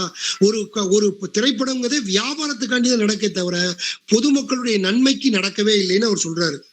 ரொம்ப பொது மக்களுக்கு வந்து நல்பாதைக்கு எடுத்து செல்கிற திரைப்படங்கள் வரமாட்டுக்கு. அதே சமயம் இங்க எல்லாமே பணம் தான் பேசுது, அதுதான் எல்லாத்தையும் வழி நடத்துது அப்படின்னு சொல்றாரு. அதை தாண்டி இங்க திரைப்படத்துல இருந்து நீங்க எல்லாம் கொண்டு போக முடியாது. இது போக ஆபாச காட்சிகளும் அருவருப்பான வசனங்களும் தான் இங்க திரைப்படத்துக்கு இருக்கு. இவங்க வந்து பணம், பிரச்சாரம், விளம்பரம், வதந்தி இதைதான் மக்கள்கிட்ட கிளப்புறாங்க அப்படின்னு திரைப்படத்தை பார்த்து 1960கள் இந்த கட்டுரை எழுதுறாரு. குடியரசுல 66 கிட்ட 65, 66 எழுதுறாரு. அப்போ வந்து திரைப்படத்தை எப்படி பாக்குறாருன்னா, அது ஒரு பிம்ப சாயலா பாக்குறாரு. இந்த பிம்பத்தை நம்பி ஏமாறுறாங்க அப்படின்னு பாக்குறாரு. இப்போ நம்ம தற்காலத்துக்கு வருவோம். பெரியார் வந்து நாடகத்தை குறிச்சு இந்த அபிப்பிராயம் சொல்லியிருக்காரு, திரைப்படத்தை குறிச்சு இந்த அபிப்பிராயம் சொல்லியிருக்காரு. ஆனா இன்னும் கூட அது தொடர்றது வந்து நமக்கு அப்பட்டமா தெரியுது. இப்போ ஒரு புதுசா ஒரு அரசியல் தலைவர் வந்து வந்திருக்காரு. அவர் வந்து திரைப்படத்துல எப்படிலாம் நடிப்பாரோ அதே மாதிரிதான் மேடையிலையும் பேசுறாரு. அப்போ திரைப்படத்துல எப்படிலாம் ஒரு டைலாக் பேசுறாரோ, வசனம் பேசுறாரோ, அதே மாதிரிதான் மேடைகள்லயும் வசனம் பேசுறாரு. அப்போ வந்து அவர் தான் ஒரு போலி பிம்பங்கிறத மறந்துட்டு தான் தான் நிஜம், இதுதான் நிஜம் நினைச்சிட்டு அவர் மனசுல பதிஞ்சிட்டு இப்படிதான் மக்களை வந்து நம்ம கவரணும் அப்படின்னு செஞ்சிட்டு இருக்காரு. அவர் தன்னுடைய பிம்பம்ங்கிறத மறைச்சிட்டு கூட ஒரிஜினல், அதுதான் ஒரிஜினல் நினைச்சு மேடையில பிம்பத்தை பண்ணிக்கிட்டு இருக்காரு. ஆனா இன்றைய திரைப்படங்கள் என்ன செஞ்சிட்டு இருக்கு, மக்களுடைய கூட்டுறவு தன்மையவே தப்பா பாக்குது. அதாவது மக்கள் வந்து எல்லாருமே கூட்டு உறவு அப்படிங்கிறத தாண்டி தனி மனித பிம்பம், தனி மனித வழிபாட்டு தான் இன்னைக்கு சினிமா கொண்டு வந்துகிட்டு இருக்கு. இந்த கூத்தாடிகள்னு சொல்றவங்க கொண்டு வந்துட்டு இருக்காங்க. அவங்க வந்து திரும்ப திரும்ப திரும்ப என்ன செய்யறாங்கன்னா, தனி மனித வழிபாட்டை தான் முன்னிறுத்துறாங்க. தனி உடைமைக்கான பொது உடைமையை பத்தி பேச மாட்டேங்காங்க. தனி உடைமைக்கான ஒரு பிரதிநிதியா தான் கதாநாயகனே இருக்கிறான். இன்னைக்கு நிறைய திரைப்படத்தோட கதாநாயகனே பாத்தீங்கன்னா அவன் வந்து ஒரு முதலாளித்துவ அல்லது நில பிரபுத்துவ தன்மையில தான் அவன் இருப்பான். அவனுடைய கதாபாத்திரங்கள், குணாதிசயங்கள் எல்லாமே பாத்தீங்கன்னா அப்படிதான் இருக்கும். அவன் வந்து ஒரு இதுல என்னன்னா சில விஷயங்கள் ரொம்ப முரண்பாட நமக்கு பண்ணுவாங்க. அதாவது பாலியல் வந்து பெண்களுக்கு எதிராக பண்ணக்கூடாதுங்கிறத படமா எடுத்து நிறைய பாலியல் காட்சிகளா அந்த படத்துல வைப்பாங்க. வன்முறையே இருக்கக்கூடாதுன்னு நினைச்சுக்கிட்டு எடுத்துக்கிட்டு முழுக்க முழுக்க வன்முறையை வைப்பாங்க. இன்னைக்கு திரைப்படம் எதை கூட்டுகிறது அப்படின்னு பாத்தீங்கன்னா, நிறவெறியை வளர்த்துக்கிறது. கம்யூனிசத்துக்கு எதிராக படம் எடுத்துக்கிட்டு இருக்காங்க, நிறவெறிக்கு ஆதரவா படம் எடுத்துக்கிட்டு இருக்காங்க. நீங்க ஒவ்வொரு திரைப்படத்திலையும் பாத்தீங்கன்னா தெரியும் அந்த பிம்பம்ங்கிறது இருக்கு. அதே மாதிரி இன்னைக்கு எல்லா படங்களும் பெரும்பாலும் பாத்தீங்கன்னா ஒரு மாய உலகத்தை ஏற்படுத்தி, சரி திரைப்பட உலகம் வந்து மாய உலகமா இருக்கு அப்படின்னா, மாய உலகமா எடுக்கிறாங்க, புனைவு எடுக்கிறாங்க, கற்பனை எடுக்கிறாங்க. ஆனா கருத்தியல்ல மட்டும் பாத்தீங்கன்னா இன்னும் மரபார்ந்ததை தான் திணிச்சுக்கிட்டு இருக்காங்க. அதுதான் பெரிய விஷயம். நீ வந்து ஒரு கற்பனை படமா எடுத்தீங்கன்னா நீங்க ஒரு கார்ட்டூன் எடுத்துட்டா பிரச்சனை இல்லை. இப்ப டாம் அண்ட் ஜெர்ரி வந்து மாத்தி மாத்தி ஜோக் அடிச்சுக்கிட்டு இருக்கு. அந்த மாதிரி ஒரு கார்ட்டூன் படமா இருந்துட்டா பிரச்சனை இல்லை. நீ எடுக்கிற படம் மாய உலகமா இருக்கு, நடைமுறைக்கு சாத்தியம் இல்லாததா இருக்கு, கற்பனையா இருக்கு. இதைதான் இந்த கூத்தாடிகள்ங்கிற இது பண்ணிட்டு இருக்காங்க. ஆனா அந்த கருத்தியல்ல மட்டும் தெளிவா இருக்காங்க. அது என்ன கருத்தியல்னா, மரபார்ந்த போன நூற்றாண்டுல இருந்த கருத்தியலை இன்னும் தொடர்ந்து கொண்டேதான் இருக்கிறாங்க அப்படிங்கிறதான் உண்மை. இன்னைக்கு 100க்கு 99 படங்களை சொல்லலாம் அது பெண் உரிமைக்கு எதிரான படம் தான். இன்னைக்கு 100க்கு 95% படங்கள் சமத்துவத்துக்கு எதிரான படம் தான். இதுல மாற்று கருத்தே இல்ல. அதுக்கு நிறைய உதாரணங்கள் இருக்கு. இப்போ நீங்க கூட இப்போ ஒரு வணங்கான்னு ஒரு திரைப்படம் வந்துச்சு இப்போ சமீபத்துல, இப்போ போன மாசம் தான் ரிலீஸ் ஆச்சு. அதுல பாத்தீங்கன்னா கூட பெண் உருவம் அல்லது பிம்பம் என்பது புனிதமானது அப்படிங்கிற மாதிரி கட்டமைச்சிருக்காங்க. ஆனா இப்ப வந்து காலகட்டத்துல இப்ப என்ன சொல்றாங்க, அந்த புனிதத்தை உடைக்கிற காலகட்டம் வந்துட்டு, உடலை வந்து நீ புனிதமா போற்ற வேண்டாம், உடல்ங்கிறது ஜஸ்ட் உடல், அவ்வளவுதான். ஆண் உடல் பெண் உடல் அது ஒரு உடல் தான். ஆனா அது ஒரு புனிதம்னு நீங்க, அதுவும் பெண் உடல் ரொம்ப புனிதமானது, பாதுகாப்பு கூடியது அப்படின்னு அந்த படம் சித்தரிச்சிருக்கு. இப்ப 10 கோடி ரூபாய் வசூல் பண்ணியிருக்கு. அதுக்கப்புறம் பாத்தீங்கன்னா நீங்க இன்னொரு திரைப்படம் 1000 கோடியை தாண்டி வசூல் பண்ணியிருக்கு. ஆனா அதோட கருத்தியல் பாத்தீங்கன்னா முழுக்க முழுக்க அப்பட்டமா அது ஒரு கடத்தல் தொழில் சம்பந்தப்பட்ட ஹீரோ. அந்த படம் மிகப்பெரிய வெற்றி அடைஞ்சு அதுல அந்த படத்துக்கு முத நாள் தியேட்டருக்கு போய் ஒரு உயிரிழப்பு வேற ஏற்பட்டிருக்கு. அப்போ அந்த அளவுக்கு. ஆனா இன்னைக்கும் அந்த பிம்பத்தை நம்புகின்ற ஒரு உருவத்தை நம்புகின்ற ஒரு மக்கள் கூட்டம் இன்னும் இருந்து கொண்டுதான் இருக்கு அப்படிங்கறதான் யோசனையா இருக்கு. இப்ப ஊழலை பத்தி படம் எடுக்கிறாங்க. ஆனா படம் எடுக்கிறத யாருன்னா கார்பரேட் கம்பெனி தான் எடுக்கிறான். அவனுடைய ஊழலே அங்க டஜன் கணக்குல இருக்கு. ஆனா அவன் தான் ஊழலை ஒழிக்கிறத பத்தி படம் எடுத்துக்கிட்டு இருக்கான். அது மாதிரி பொது உடைமையை பத்தி படம் எடுப்பாங்க. ஆனா அந்த படத்துல வேலை பார்த்த ஒரு டெக்னீசியனுக்கு சம்பளம் பாக்கியா இருக்கும். இதுதான் இன்னைக்கு பிரச்சனையா இருக்கு. சரி, இது ஒரு பிம்பம். இப்போ நீங்க வந்து அவங்களோட உள் சார்ந்த கட்டமைப்பு சார்ந்த பிரச்சனையை பத்தி கூட நம்ம ரொம்ப கவலைப்பட வேண்டாம். ஆனா பொது மக்கள், பொது ஜனம், பொது அறிவு அல்லது அந்த பொது புத்திம்பாங்கல்ல, அந்த பொது புத்தியை தக்க வைக்கிறதுக்கான எல்லா வேலையும் வந்து தொடர்ந்து இந்த கூத்தாடிகள் செய்து கொண்டேதான் இருக்கிறார்கள். இப்போ வந்து நம்ம வந்து மரபை உடைக்கும் போதே நம்ம நவீனத்துக்குள்ள வந்துட்டோம்னோ, நவீனத்துவத்தை தாண்டி அதை உடைத்து அதையுமே மறுகேள்வி மறுவாசிப்புக்குள்ளாக்கி பின்னவீனத்துவம் வந்துட்டுங்கிறோம். ஆனாலும் கூட இந்த திரைப்படம், திரைத்துறை, இந்த மெகா சீரியல்கள், விளம்பரங்கள், மெகா சீரியல்லாம் பாத்தீங்கன்னா திரும்ப திரும்ப திரும்ப திரும்ப, அதாவது அது ஒரு கட்டுரையில படிச்சேன். நமக்கு ஒரு மெகா சீரியல்ல இருக்கிற பிரச்சனையை வந்து ஒரு சின்ன பிரச்சனையை தீர்க்கிறதுக்கு 1 வருஷம் அந்த சீரியல் ஓடிக்கிட்டு இருக்கு. நம்ம நிஜ வாழ்க்கையில அந்த பிரச்சனையை தீர்க்கிறதுக்கு 1 நாள் ஆகும், அவ்வளவுதான். மிஞ்சி போனா அதிகமா போனா 1 வாரம் ஆகும். ஆனா அந்த மெகா சீரியல்ல ஒரே ஒரு பிரச்சனை அது வந்து 1.5 வருஷமா ஓடிக்கிட்டு இருக்கு. அப்போ ஒரு கட்டுரையில ஒருத்தர் எழுதுறாரு, ஒரு மனித குரங்குக்கு இருக்கிற அறிவு இருந்தா கூட அந்த பிரச்சனையை தீர்த்துருமே, இவன் மனுஷன் தானே இன்னமும் அந்த பிரச்சனையை தீர்க்கலன்னு ஒரு கட்டுரையில ஒருத்தர் எழுதுறாரு. அப்போ மெகா சீரியல் வந்து எவ்வளவு தூரம் ஒரு வீட்டில் இருக்கக்கூடிய பெண்களை வந்து ஒரு மாயாஜால உலகத்துல கொண்டு போய் விட்டுருக்கு. ஒரு ஆண்களே தலையிட முடியாத அளவுக்கு ஒரு பெண்களை வந்து ஒரு மாயா உலகத்துல வந்து ஒரு மெகா தொடர்ல விட்டுருக்கு. சரி, மெகா தொடர்ல விட்டுருக்கிறது பிரச்சனை இல்லை, அதோட கருத்தியல் பிம்பம் எப்படி இருக்கு, மெகா தொடர்கள் முன்வைக்கிற கருத்தியல் ஃபுல்லா எப்படி இருக்கு அப்படின்னா, மேலும் மேலும் மேலும் பெண் வந்து வெளியில வரவிடாம தடுக்கிறதுக்கான எல்லா வேலையும் தான் மெகா சீரியல் செஞ்சுக்கிட்டு இருக்கு. பெண் அடுத்த தளத்துக்கு எவ்வளவோ முயற்சி பண்ணி வந்தா கூட திரும்ப கீழே இழுத்து போற தன்மை தான் இருக்கு. திரைப்படத்துல நல்ல படம் வரலையானா வருது, ஒரு நல்ல படம் வந்தா அதை காலை பிடிச்சி இழுக்கிறதுக்கு கீழே 10 படம் வந்துருது வரிசையா. ஒரு நல்ல படம், ஒரு தெளிவான ஒரு சமூக அக்கறை உள்ள ஒரு படம் வந்தா அதுக்கு அடுத்து லைன் கட்டி அந்த படத்தை ஓச்சு கட்டுறதுக்குன்னே 5 படம் வந்துடுது. இப்படிதான் இன்னைக்கு சமகால சூழ்நிலை எல்லாமே இருக்கு அப்படிங்கிறத நம்ம பார்க்கணும். விளம்பரம் அதை விட மோசமா இருக்கு. இன்னைக்கு தொலைக்காட்சியில வந்து விளம்பரத்தை எடுத்துக்கிட்டீங்கன்னா அது அவ்வளவு மோசமா இருக்கு.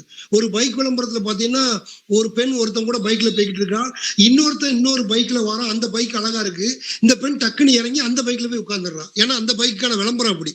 அப்போ என்ன சொல்ல வரோம்னா, இந்த பைக்கை வாங்கினேன்னா அடுத்தவன் கூட உட்கார்ந்துருக்க கூட இறங்கி பின் சீட்ல வந்து உட்கார்ந்துருவான் அப்படிங்கிறத வந்து ஒரு பைக் விளம்பரத்துல கூட காட்டுறான். அப்போ நம்மள மக்களை வந்து இவ்வளவு பெரிய முட்டாளா ஆக்கி கொண்டிருக்கிறத நம்ம வந்து தெரிஞ்சோ தெரியாமலோ ஆதரவு தான் அழிச்சுக்கிட்டு இருக்கோம். இப்போ சிலவங்க கேள்வியா கேட்பாங்க, இதுக்கு நம்ம என்ன செய்ய முடியும்னு கேட்பாங்க. இப்ப மெகா சீரியல் இருக்கு, நடக்குது, நம்ம என்ன பண்ண முடியும்? விளம்பரம் எப்படி எடுக்கா, நம்ம எப்படி பண்ண முடியும்? திரைப்படம் இருக்கா, நம்ம எப்படி பண்ண முடியும்? அப்படிலாம் இதுக்கெல்லாம் முன்னாடியே பதில் சொல்லியிருக்காங்க. இது பெரியார் காலத்திலே சொல்லியிருக்காங்க. இதெல்லாம் வந்து அவ்வளோ லெவலுக்கு இறங்கி அடிச்சாதான் நம்ம சில வேலைகளை செய்ய முடியும் அப்படின்னு சொல்லியிருப்பாங்க. என்ன அப்படின்னா, இதெல்லாம் வந்து சும்மா சாதாரணமா நம்ம பேசிக்கிட்டு இருக்கிறதுனால மட்டும் இது ஒழிய போறது இல்லை. இதுக்கெல்லாம் ஒரு ஒரு மிகப்பெரிய அளவுக்கு நாம வந்து ஒண்ணு அதை வந்து விவாதிக்கணும், அல்லது அதை வந்து நம்ம என்ன செய்யணும், தவிர்க்கணும். ஆனா இங்க ரெண்டுமே நடக்க மாட்டேங்குது. விவாதிக்கவும் செய்ய முடியல, தவிர்க்கவும் முடியல.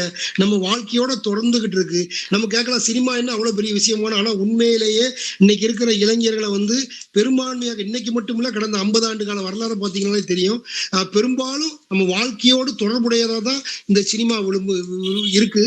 இந்த சினிமா, இந்த தொலைக்காட்சி விளம்பரம், இந்த பிம்பங்கள், போலி பிம்பங்கள், நடிகர்கள், இந்த கூத்தாடிகள், இவங்க இந்த மாதிரி ஸ்டார் வேல்யூ உள்ளவங்க, இவங்கெல்லாம் இருக்கிறதண்டி சாதியோ மதமோ பெண் அடிமையோ எல்லாமே கட்டி காப்பாற்றப்படுமே தவிர அதை தாண்டி விடுதலை ஆவதற்கான எந்த வழிமுறையும் இல்லை என்று கூறிக்கொண்டு நல்ல வாய்ப்புக்கு நன்றி கூறி விடைபெறுகிறேன். நன்றி, வணக்கம்.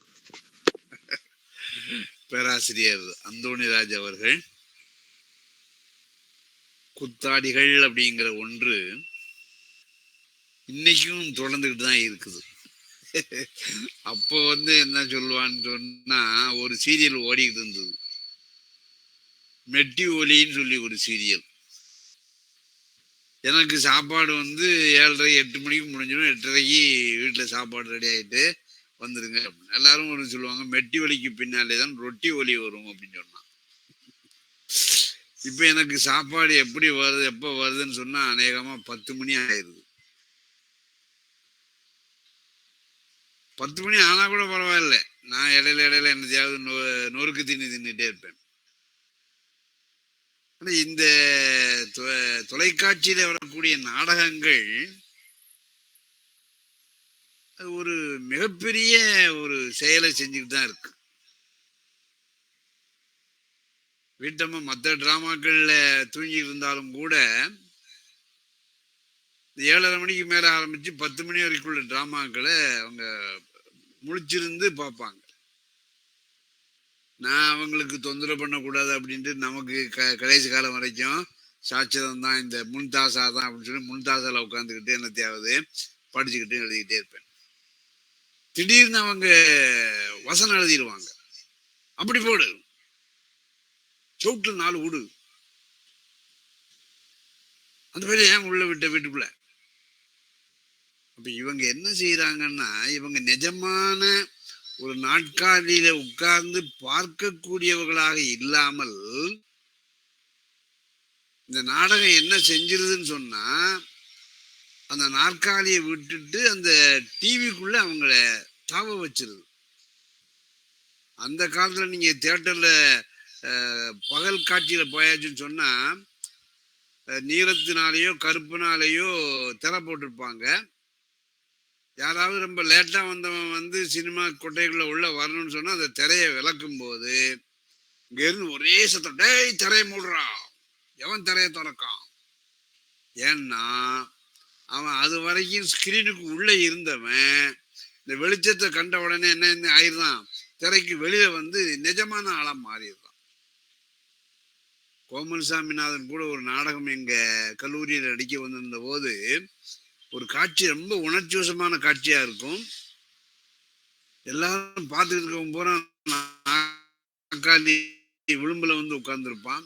திடீர்னு திரையை விளக்கிட்டு, என்ன ஆண் வாய பழந்துட்டு இருக்க, இது நாடகம் தான், காட்சி தான், உண்மையிலே நீ நாற்காலி தான் உட்கார்ந்துருக்க, அப்படி பாரு அப்படின்பாரு.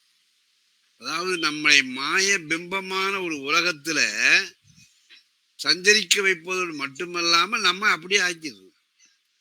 இன்னைக்கு விளம்பரங்கள் வரக்கூடிய நீங்க பார்த்தாச்சுன்னு சொன்னால், இந்த பின்னவீனத்துவம் அப்படிங்கிற ஒன்று பிம்பங்களையே நாம உண்மையாக ஆக்கிறோம். ஒரு ஒரு பர்பஸைக்கு வருது விளம்பரம், அவன் எப்படி கொடுக்காம பாருங்க. அந்த பல்ல விளக்க அந்த ஆசாமிக்கு மேல பாக்குறான், மேல பார்த்த உடனே அந்த மேல்கூரை காங்கிரீட்டான ஆனது அது இடிஞ்சு விழுந்துருமோன்னு அவனுக்கு பயமா இருக்கு. உடனே வருது, ஏதோ ஒரு முத்துன்னு முடியும் அவன் பேரு, முத்து உனக்கு கூரைய பார்த்து பயமா இருக்கா? இந்த அந்த கால் கேட்டு பல்பசையை வச்சு பல்ல விளக்கு, உன் பயம் போயிரும் அப்படிங்கிறான். எனக்கு கூட ஆச்சரியமா இருந்தது. நம்ம ஓட்டபிளுக்கு ஏதாவது பல்பசை இருக்கா? இருந்ததுன்னு சொன்னா அந்த பசைய வச்சா இந்த ஓட்டபல் மறுபடியும் முளைச்சிருமா அப்படிங்கிறதெல்லாம் எனக்கு சந்தேகம் வர ஆரம்பிச்சது. நம்மளை வந்து இந்த விளம்பரமே வந்து இப்ப விளம்பரம் தயாரிக்கிறான் அப்படின்னு சொன்னா அவன் யாருக்காக தயாரிக்கிறான்? கார்பரேட் முதலாளிகளுக்காக தயாரிக்கிறான். அப்ப அவன்கிட்டயும் அறிவு இருக்குது. அந்த அறிவை பயன்படுத்தி அவன் விளம்பரமாக்குறான். அந்த அறிவு என்னவா மாறிடுன்னு சொன்னால் மறுபடியும் ஏதோ ஒரு விதமான மித்தாலஜி, அதைத்தான் ரோலான் பார்த்து சொல்லுவார், மாடர்ன் மித்தாலஜி அப்படின்னு சொல்லக்கூடிய தன்மையிலே தான் இந்த நவீன விளம்பரங்கள் எல்லாம் இருக்குது அப்படின்னு சொல்லுவார்.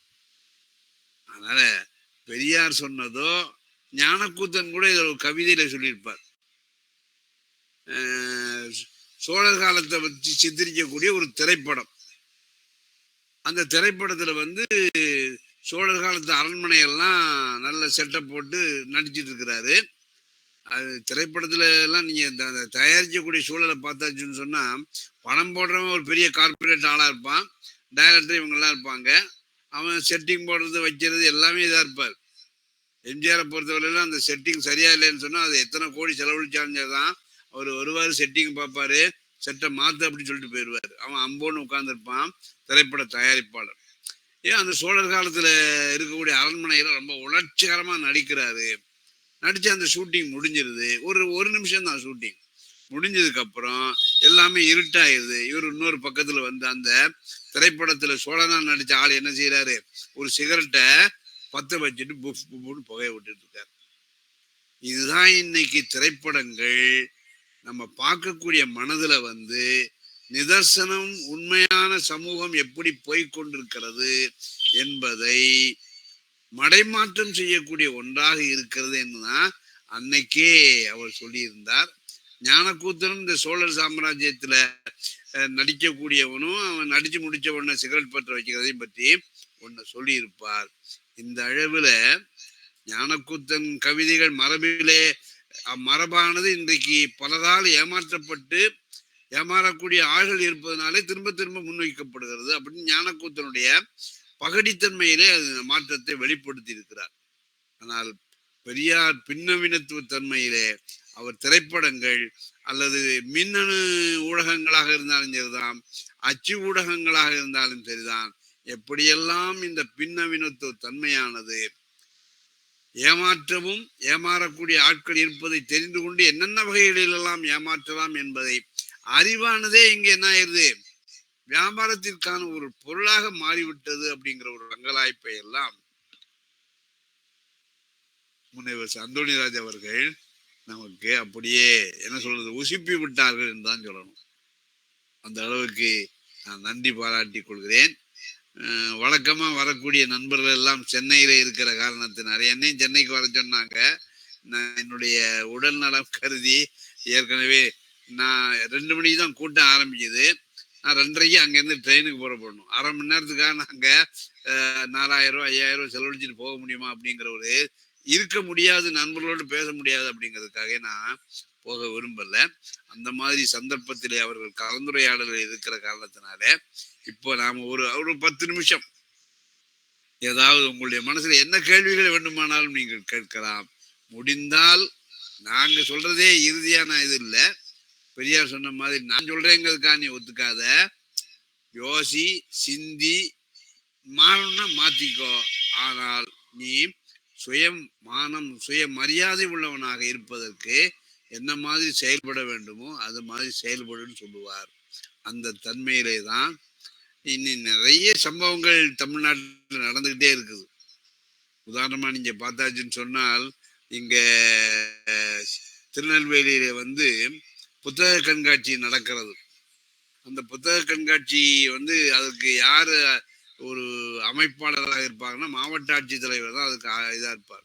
மாவட்ட ஆட்சித்தலைவருக்கே இங்க இருக்கக்கூடிய ஒரு கட்சியானது நோட்டீஸ் அனுப்பிட்டு, அதாவது எச்சரிக்கை மாதிரி, நீ இந்த மாதிரியான ஆட்களை எல்லாம் இந்த இந்த குறிப்பிட்ட அமைப்பை பற்றி எல்லாம் பேசக்கூடியவர்கள் வந்தார்களே ஆனால் அதுக்கப்புறம் 4-5 புள்ளியை வச்சுட்டான். என்னன்னு தெரியல. அவர் ஒருவேளை பயந்து இவனெல்லாம் நம்ம டிஸ்ட்ரிக்ட் விட்டு டிஸ்ட்ரிக்ட் வேற இடத்துக்கு போக வேண்டியிருக்குமா அப்படிங்கிறதுக்காக அவர் என்ன ஏற்பாடு செய்திருக்கிறாரோ அதெல்லாம் நம்ம பேச முடியாது. அது அரசாங்க நிறுவனங்கள் சார்பாக இருக்கிறதுனால அந்த வகுப்புக்கு நம்ம ஏன் போவானே.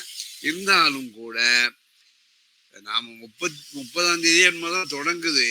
ஆனால் ஒரு 10 நாளைக்கு முன்னாலே இங்க இருக்கக்கூடிய அந்த அரசியல் கட்சியினுடைய ஒரு வால் என்ன செய்யுதுன்னா அது ஆட்டிக்கிட்டே இருக்கு.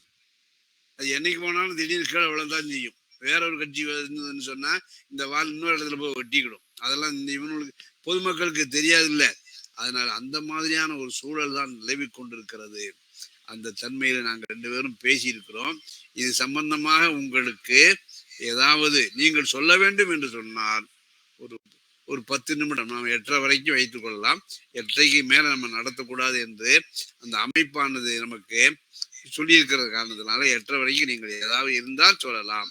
இல்லை என்று சொன்னால் நம்ம முறையாக நம்முடைய நிகழ்வை நிறைவு செய்யலாம். யுவராஜா அவர்கள் ஏதாவது சந்தேகம் இருந்தாலும் நீங்க தான் ஆரம்பிச்சு வைக்கணும். நீங்க தான் வளமையாக ஆரம்பிச்சு வைப்பீங்க. நாடகம், நவீன நாடகம் இப்படியாக வளர்ந்து வந்து டிஜிட்டலைஸ் பண்ணப்பட்டு இப்ப ஏஐ தொழில்நுட்பத்துக்குள்ள வந்துட்டோம். ஆர்டிபிஷியல் இன்டெலிஜென்ஸ் அது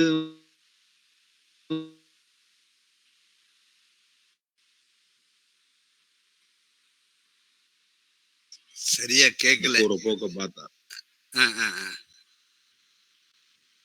இந்த ஏஐ தொழில்நுட்பமும் இன்னும் கொஞ்ச காலத்தால கோலோச்சு தொடங்கி சென்றால் இந்த நிலைமைகள் மேலும் சீரான நிலைக்கு வரும் நிலையில சீரான தன்மை ஒன்று இருக்குமா என்ற ஒரு கேள்விகள் எழும்புகிறது. அதாவது எல்லாத்திலையுமே வந்து நல்லதும் இருக்கும் அல்லதும் இருக்கும். ரேஷனலிசம் என்று சொல்லக்கூடிய அறிவுவாதம் தான் எல்லா விதமான மனித சமூக முன்னேற்றத்திற்கு அது அடிப்படையாக இருக்கிறது.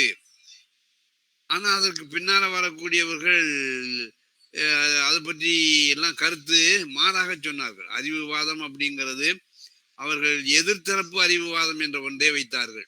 ஹீரோஷிமா நாகசாகி எல்லாம் வைத்துக்கொண்டு இந்த அறிவியலானது என்ன மாதிரி மனித சமுதாயத்தை அழிவு பெற வைக்கிறது. இன்னைக்கு நீங்க பாருங்களேன், தொலைக்காட்சி என்பது 1972-73 வந்து பெரிய பெரிய பணக்காரங்க வீட்டுல தொலைக்காட்சி பெட்டிகளை வாங்கி வச்சிருவாங்க.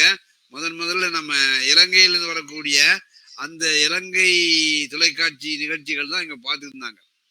அப்புறம்தான் நம்முடைய தமிழ்நாட்டினுடைய ஆட்சி மாறினதுக்கு அப்புறம் கலைஞருடைய ஆட்சியிலே தான் ஏன் வந்து நாம பெரிய பெரிய பொட்டிகளாக வழங்கணும், இலவசமா தொலைக்காட்சி பெட்டியை கொடுத்தான்னு சொல்லி சினிமா தியேட்டர்ல போய் டென்ட் தியேட்டரா இருக்கலாம், பெர்மனன்ட் தியேட்டரா இருக்கலாம், அங்க போய் காசு செலவழிச்சு பிம்பங்களை நாம பார்க்கறத விட இலவசமாகவே இலவச தொலைக்காட்சி பெட்டி மூலமாகவே நம்ம பெட்டிக்குள்ள வந்து நம்மள ஒரு போதைப் பொருளை சாப்பிட்ட மாதிரி ஆளாக்குது அப்படிங்கிற லெவலுக்கு அது திட்டமிட்ட செயலா திட்டமிடாத செயலா, அறிவியல் வளர்ச்சி காரணமா அல்லது இவனை மழுங்கடிக்கணுங்கிற காரணமா, இப்படி எதையுமே இறுதியான இதுதான் முடிஞ்ச முடிவு அப்படிங்கிறது இல்லாம மேலும் மேலும் நல்லதும் செஞ்சுக்கிட்டு இருக்குது.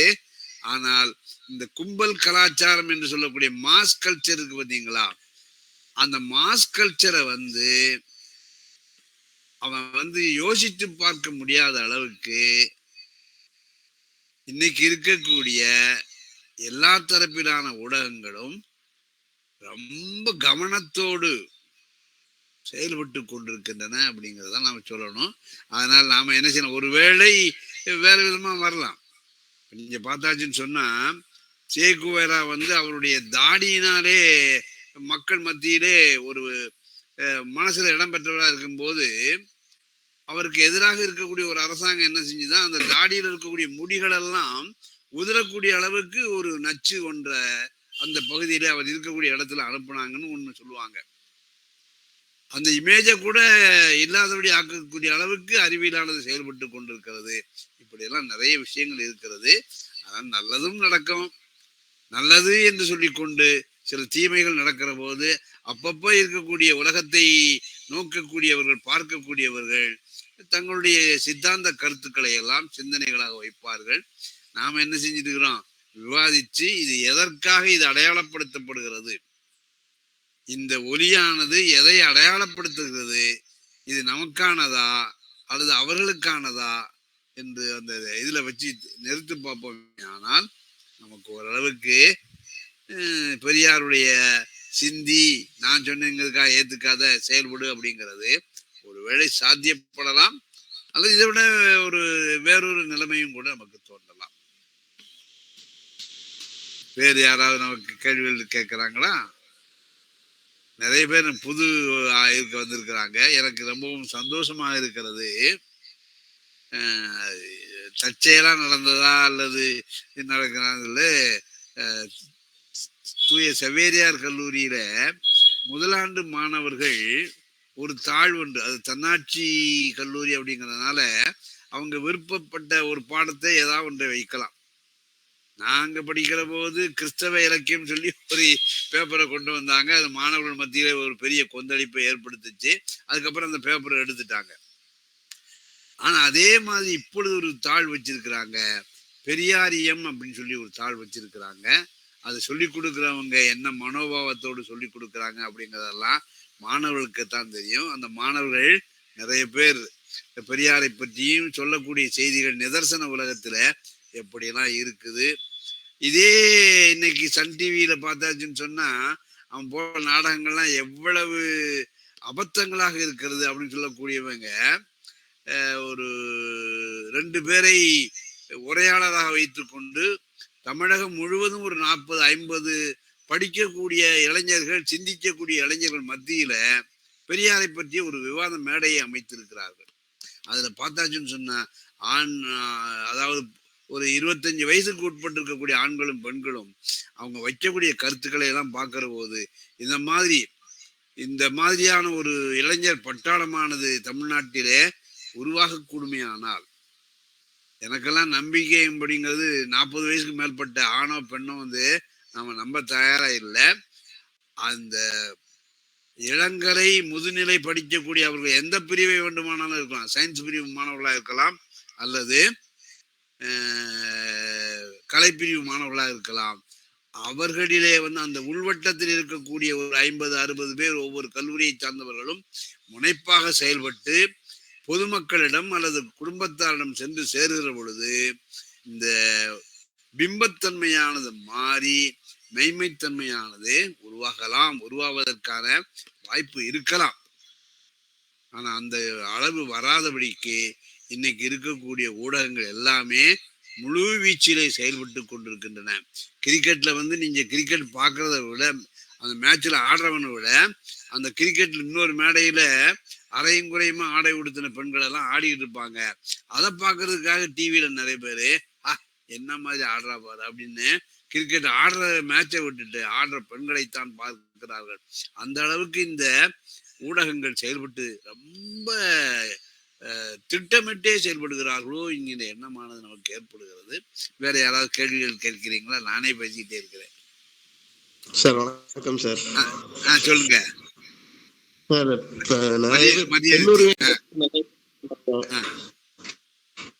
பெண்ணுரிமையை பத்தி நிறைய எடுத்து சொன்னாங்க. எனக்கு என்ன டவுட்னா, இன்னைக்கு கல்லூரி லெவல்ல பாத்தீங்கன்னா, இன்னைக்கு கல்லூரியா இருக்கட்டும் இல்ல பள்ளிகளா இருக்கட்டும், அத பாத்தீங்கன்னா ஃபன்னி டான்ஸ்ங்கிற பெயர்ல பெண்களை கொச்சப்படுத்துற மாதிரி எல்லாம் ஆடுறாங்க.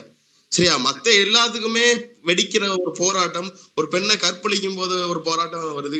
இப்போ எல்லாத்துக்குமே இன்னைக்கு வாட்ஸ்அப் ஸ்டேட்டஸ்க்காண்டிதான் இன்னைக்கு இது பண்றாங்கன்னு தவிர இன்னைக்கு அவங்க உண்மையான மனநிலைக்கு இது பண்றாங்க. இப்ப பாத்தீங்கன்னா நல்ல அந்த இடத்துல கிஷோர் நல்லா டான்ஸ் ஆடுறாண்டி இன்னைக்கு பெண்கள் கை தட்டுறாங்க. அதே மேடையில டான்ஸ் ஆடும் போது இன்னைக்கு அப்பெல்லாம் அவங்க பெண் உரிமை எங்க போனது? மத்த எல்லாத்துக்கும் என்ஜாய் பண்ற கூட்டமா தான் இன்னைக்கு கல்லூரிகளையும் சரி பள்ளிகளையும் சரி சிறார்களை இன்னைக்கு கேவலப்படுத்துற விதமா இன்னைக்கு யூடியூப் சேனல்கள்ல நீங்க நிறைய விஷயம் பாக்குறீங்க. அப்போ பெண் உரிமை மத்த எல்லாத்துக்கும் இருக்கும்போது ஒரு பெண்ணை ஒரு ஆண் நல்ல ஒரு ஒரு காரன் ஒரு பெண்ணை தேடி போறான். அப்ப அந்த இடத்துல லவ்வுக்காக எங்கிற ஒரு பெண்ணை வந்து ஆனா கடைசி வரைக்கும் அந்த பெண் என்ன பண்றான்னா இது செட் ஆகாது அப்படின்னு சொல்லிட்டு காட்டுறான். இப்போ இன்னைக்கு கவர்மெண்ட் வந்து நமக்காக நிறைய இது பண்ணியிருக்காங்க. அதாவது பெண்ணியம் சொல்லும் போது இப்போ நிறைய தண்டனைகள், அதாவது அவங்க ஃபாலோ பண்ணா என்னென்ன ரூல்ஸ் அண்ட் ரெகுலேஷன் கொடுத்துருக்காங்க. அப்போ இதெல்லாம் இருக்கும்போது கொஞ்சம் சந்தோஷமா இருக்கு. இதே இது கல்லூரிகள்ல பள்ளிகள்லாம் வந்து நீங்க நிறைய வந்து சொல்லணும் அதை பத்தி, பெண்ணியம் வந்து எப்படி இது பண்றாங்க அப்படிங்கிறத. மற்ற இதுக்கெல்லாம் போராட நாம ஏன் இந்த ரீல்ஸ் பார்த்தா லைக் பண்றாங்க, மற்ற இடத்துல வெளியில எல்லாம் போராட்டம் நடத்துறாங்க. இன்னைக்கு சென்னையில பாத்தீங்கன்னா நிறைய இடத்துல பாத்தீங்கன்னா போராட்டம் நடத்துறாங்க, அதே கல்லூரிகள்ல உள்ள வச்சு லைக் பண்றாங்க. அப்போ அதெல்லாம் நம்ம என்ன சொல்லுவோம், பெண்ணியம்ங்கிற வார்த்தை இல்லையா? நம்ம எல்லாத்துமே லைக் பண்றோம், இளைஞர் உட்பட எல்லாருமே. சரி, அப்போ இன்னைக்கு நடக்கிற கல்லூரிகளை பாத்தீங்கன்னா விஸ்காம் டிபார்ட்மெண்ட் இருக்கு, லைவ் டிபார்ட்மெண்ட் இருக்கு, எத்தனையோ டிபார்ட்மெண்ட் இருக்கு. அப்ப நம்ம வெறுமனை சிறுமனை பத்தி மட்டுமே குறை சொல்ல முடியாது, இப்போதைக்கு இருக்கிற இளைஞர்கள் எப்படி இருக்காங்க அப்படிங்கறத மெயினா பார்க்கணும். இன்னொன்னு என்னன்னா வந்து விஸ்காம்ல இப்போ ஒவ்வொரு டிபார்ட்மெண்ட்லயும் சொல்லலாம் இப்படி மாணவர்கள் இருக்கணும். ஏன்னா நம்ம வந்து வாழ்க்கை நடைமுறையை ஃபர்ஸ்ட் கத்துக் கொடுக்கணும், எந்த கல்லூரியிலும் கத்துக் கொடுக்கறது இல்லை. ஏன்னா நம்ம நினைச்சுக்கிறோம் சின்ன வயசுல இருந்தே அவன் கத்துக்கிடுவான்னு. வாழ்க்கை நடைமுறை கொஞ்சம் சொல்லிக் கொடுக்கணும், ஒரு ஆணை இப்படிதான் இருக்கணும், ஒரு பெண் இப்படிதான் இருக்கணுங்கிறத சொல்லி கொடுக்கணும். நீ நிறைய சொல்லி தராங்க, அது பெருமையா தான் இருக்கு எங்களுக்கு.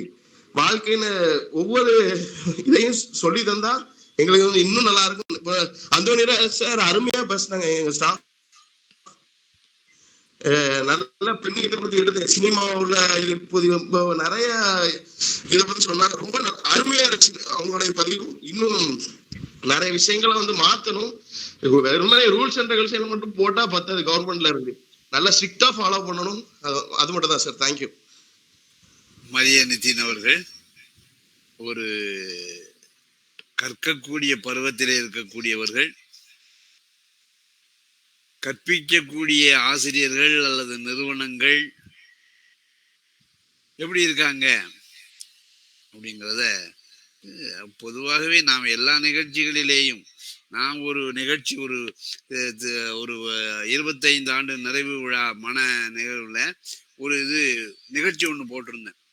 அதாவது சமூக விழிப்புணர்வு உள்ள பாடல்கள், சூழல் எப்படியெல்லாம் கெட்டு போகுது, இதை பற்றிய நிஜ நாடகம் உண்மையிலேயே போட்டிருந்தேன். ஆனா அந்த ஒரு 1.5 மணி நேரம் தான் நடந்திருக்கும். நிகழ்ச்சி முடிஞ்ச உடனேயே பெரும்பாலும் என்ன சொன்னாங்க, என்ன இது நல்ல சினிமா பாட்டுகள்லாம் எவ்வளவு வந்திருக்கு, அதையெல்லாம் போடாம இந்த மாதிரி நாடகம், சமூக விழிப்புணர்வு பாடல்கள், அது ரமேஷ் தான் ரொம்ப பாடுவாரு, மதியழகன் அப்படின்னு சொல்லக்கூடியவர் வச்சு நடத்துவாரு. அதெல்லாம் நாம அவங்கெல்லாம் ரொம்ப காசே கேட்க மாட்டாங்க. ஆனாலும் கூட அந்த பார்வையாளர்கள் அவன் வந்து ஏன் ஒரு இந்த நிகழ்ச்சியில ஒரு திருமண பல ஆண்டுகள் நடந்தக்கூடிய நிகழ்ச்சிகளை இது ஒன்று இருக்கு, நாம மாற்றாக இருக்க மாறுதலா இருக்க பார்க்கணும்னு அவன் நினைக்க மாட்டான். அவன் ஒரே வார்த்தையில என்ன சொல்றான்னா, இது போரா இருக்குது அப்படிங்கிற அவனுக்கு தெரிஞ்ச ஒரு வார்த்தையை வைத்துக் கொண்டு சொந்தக்காரர்களை சொல்லி போய் விடுகிறார்கள். அந்த நிதர்சன உலகம் இருக்கிறது. மரிய நிதின் சொன்ன மாதிரி மாற்றுவதற்கான முன்முயற்சிகளை நாம் எடுத்துக்கொள்றோம். அதுக்காகத்தான் நீங்க பார்த்தாச்சுன்னு சொன்னா நிறைய இதழ்கள் எல்லாம் புறப்பட்டு கொண்டிருக்கின்றன. இடைநிலையில் இருக்கக்கூடிய இதழ்கள் கூட வேறு மாதிரி தங்களுடைய வியாபாரத்தை பெருக்குவதற்காக செய்து கொண்டிருக்கிறார்கள். ஆக இந்த அளவிற்கு நம்முடைய கற்கக்கூடியவர்கள் அவங்களுடைய மனதிலே வந்து ஒரு மாறுபட்ட கருத்தை சொல்ல வேண்டும் என்கின்ற எண்ணமானது தோற்றுவிக்கக்கூடிய அளவிலே நமக்கு இருக்கிறது. ஆகவே மீண்டும் எல்லோருக்குமே அந்தோணிராஜ் சார்பிலே கேள்வி கேட்ட மரிய நிதின், தன்னுடைய கருத்தை பகிர்ந்து கொண்ட மரிய நிதின், தன்னுடைய கருத்தை சொன்ன யுவராஜா அவர்கள், கேள்வி கேட்காமல் கவனமாக கவனித்துக் கொண்டிருக்கக்கூடிய அனைவருக்கும் இந்த மாதிரி நீங்க என்ன உங்களை சுற்றி ஒரு 10 பேர் இருப்பீங்க, உறுதியாக அந்த 10 பேர்த்தையும் நீங்க பகிர்ந்து கொள்வீங்க. எத்தனையோ கலை நிகழ்ச்சிகள், பட்டிமண்டபங்கள் மாறாக வாரந்தோறும் ஒரு புதன்கிழமை அன்று வித்தியாசமான மாற்று இலக்கிய கலை முயற்சிகள் நடந்து கொண்டிருக்கின்றன என்பதை நீங்க ஒரு 10 பேர்த்து சொல்லும் போது அந்த வட்டமானது, ஒரு புள்ளியிலே தொடங்கி இருக்கக்கூடிய அந்த சிறு வட்டமானது பெரிய பெரிய வட்டமாக ஆகலாம் என்கிற நம்பிக்கையிலே பங்கேற்ற உங்கள் அனைவருக்கும் மீண்டும் தனித்தனியாகவும் கணேஷ் யுவராஜா, கரை அரசி, அந்தோணிராஜ், மகேந்திரன், மரியநித்தின், இன்னும் நிவாஸ் போன்றவர்கள் எல்லோருக்குமே, கலந்து கொண்டவங்க அனைவருக்குமே நன்றி கூறி இந்த நிகழ்வை நேரம் கடந்துவிட்ட காரணத்தினாலே நிறைவு செய்கின்றேன். நன்றியோடு.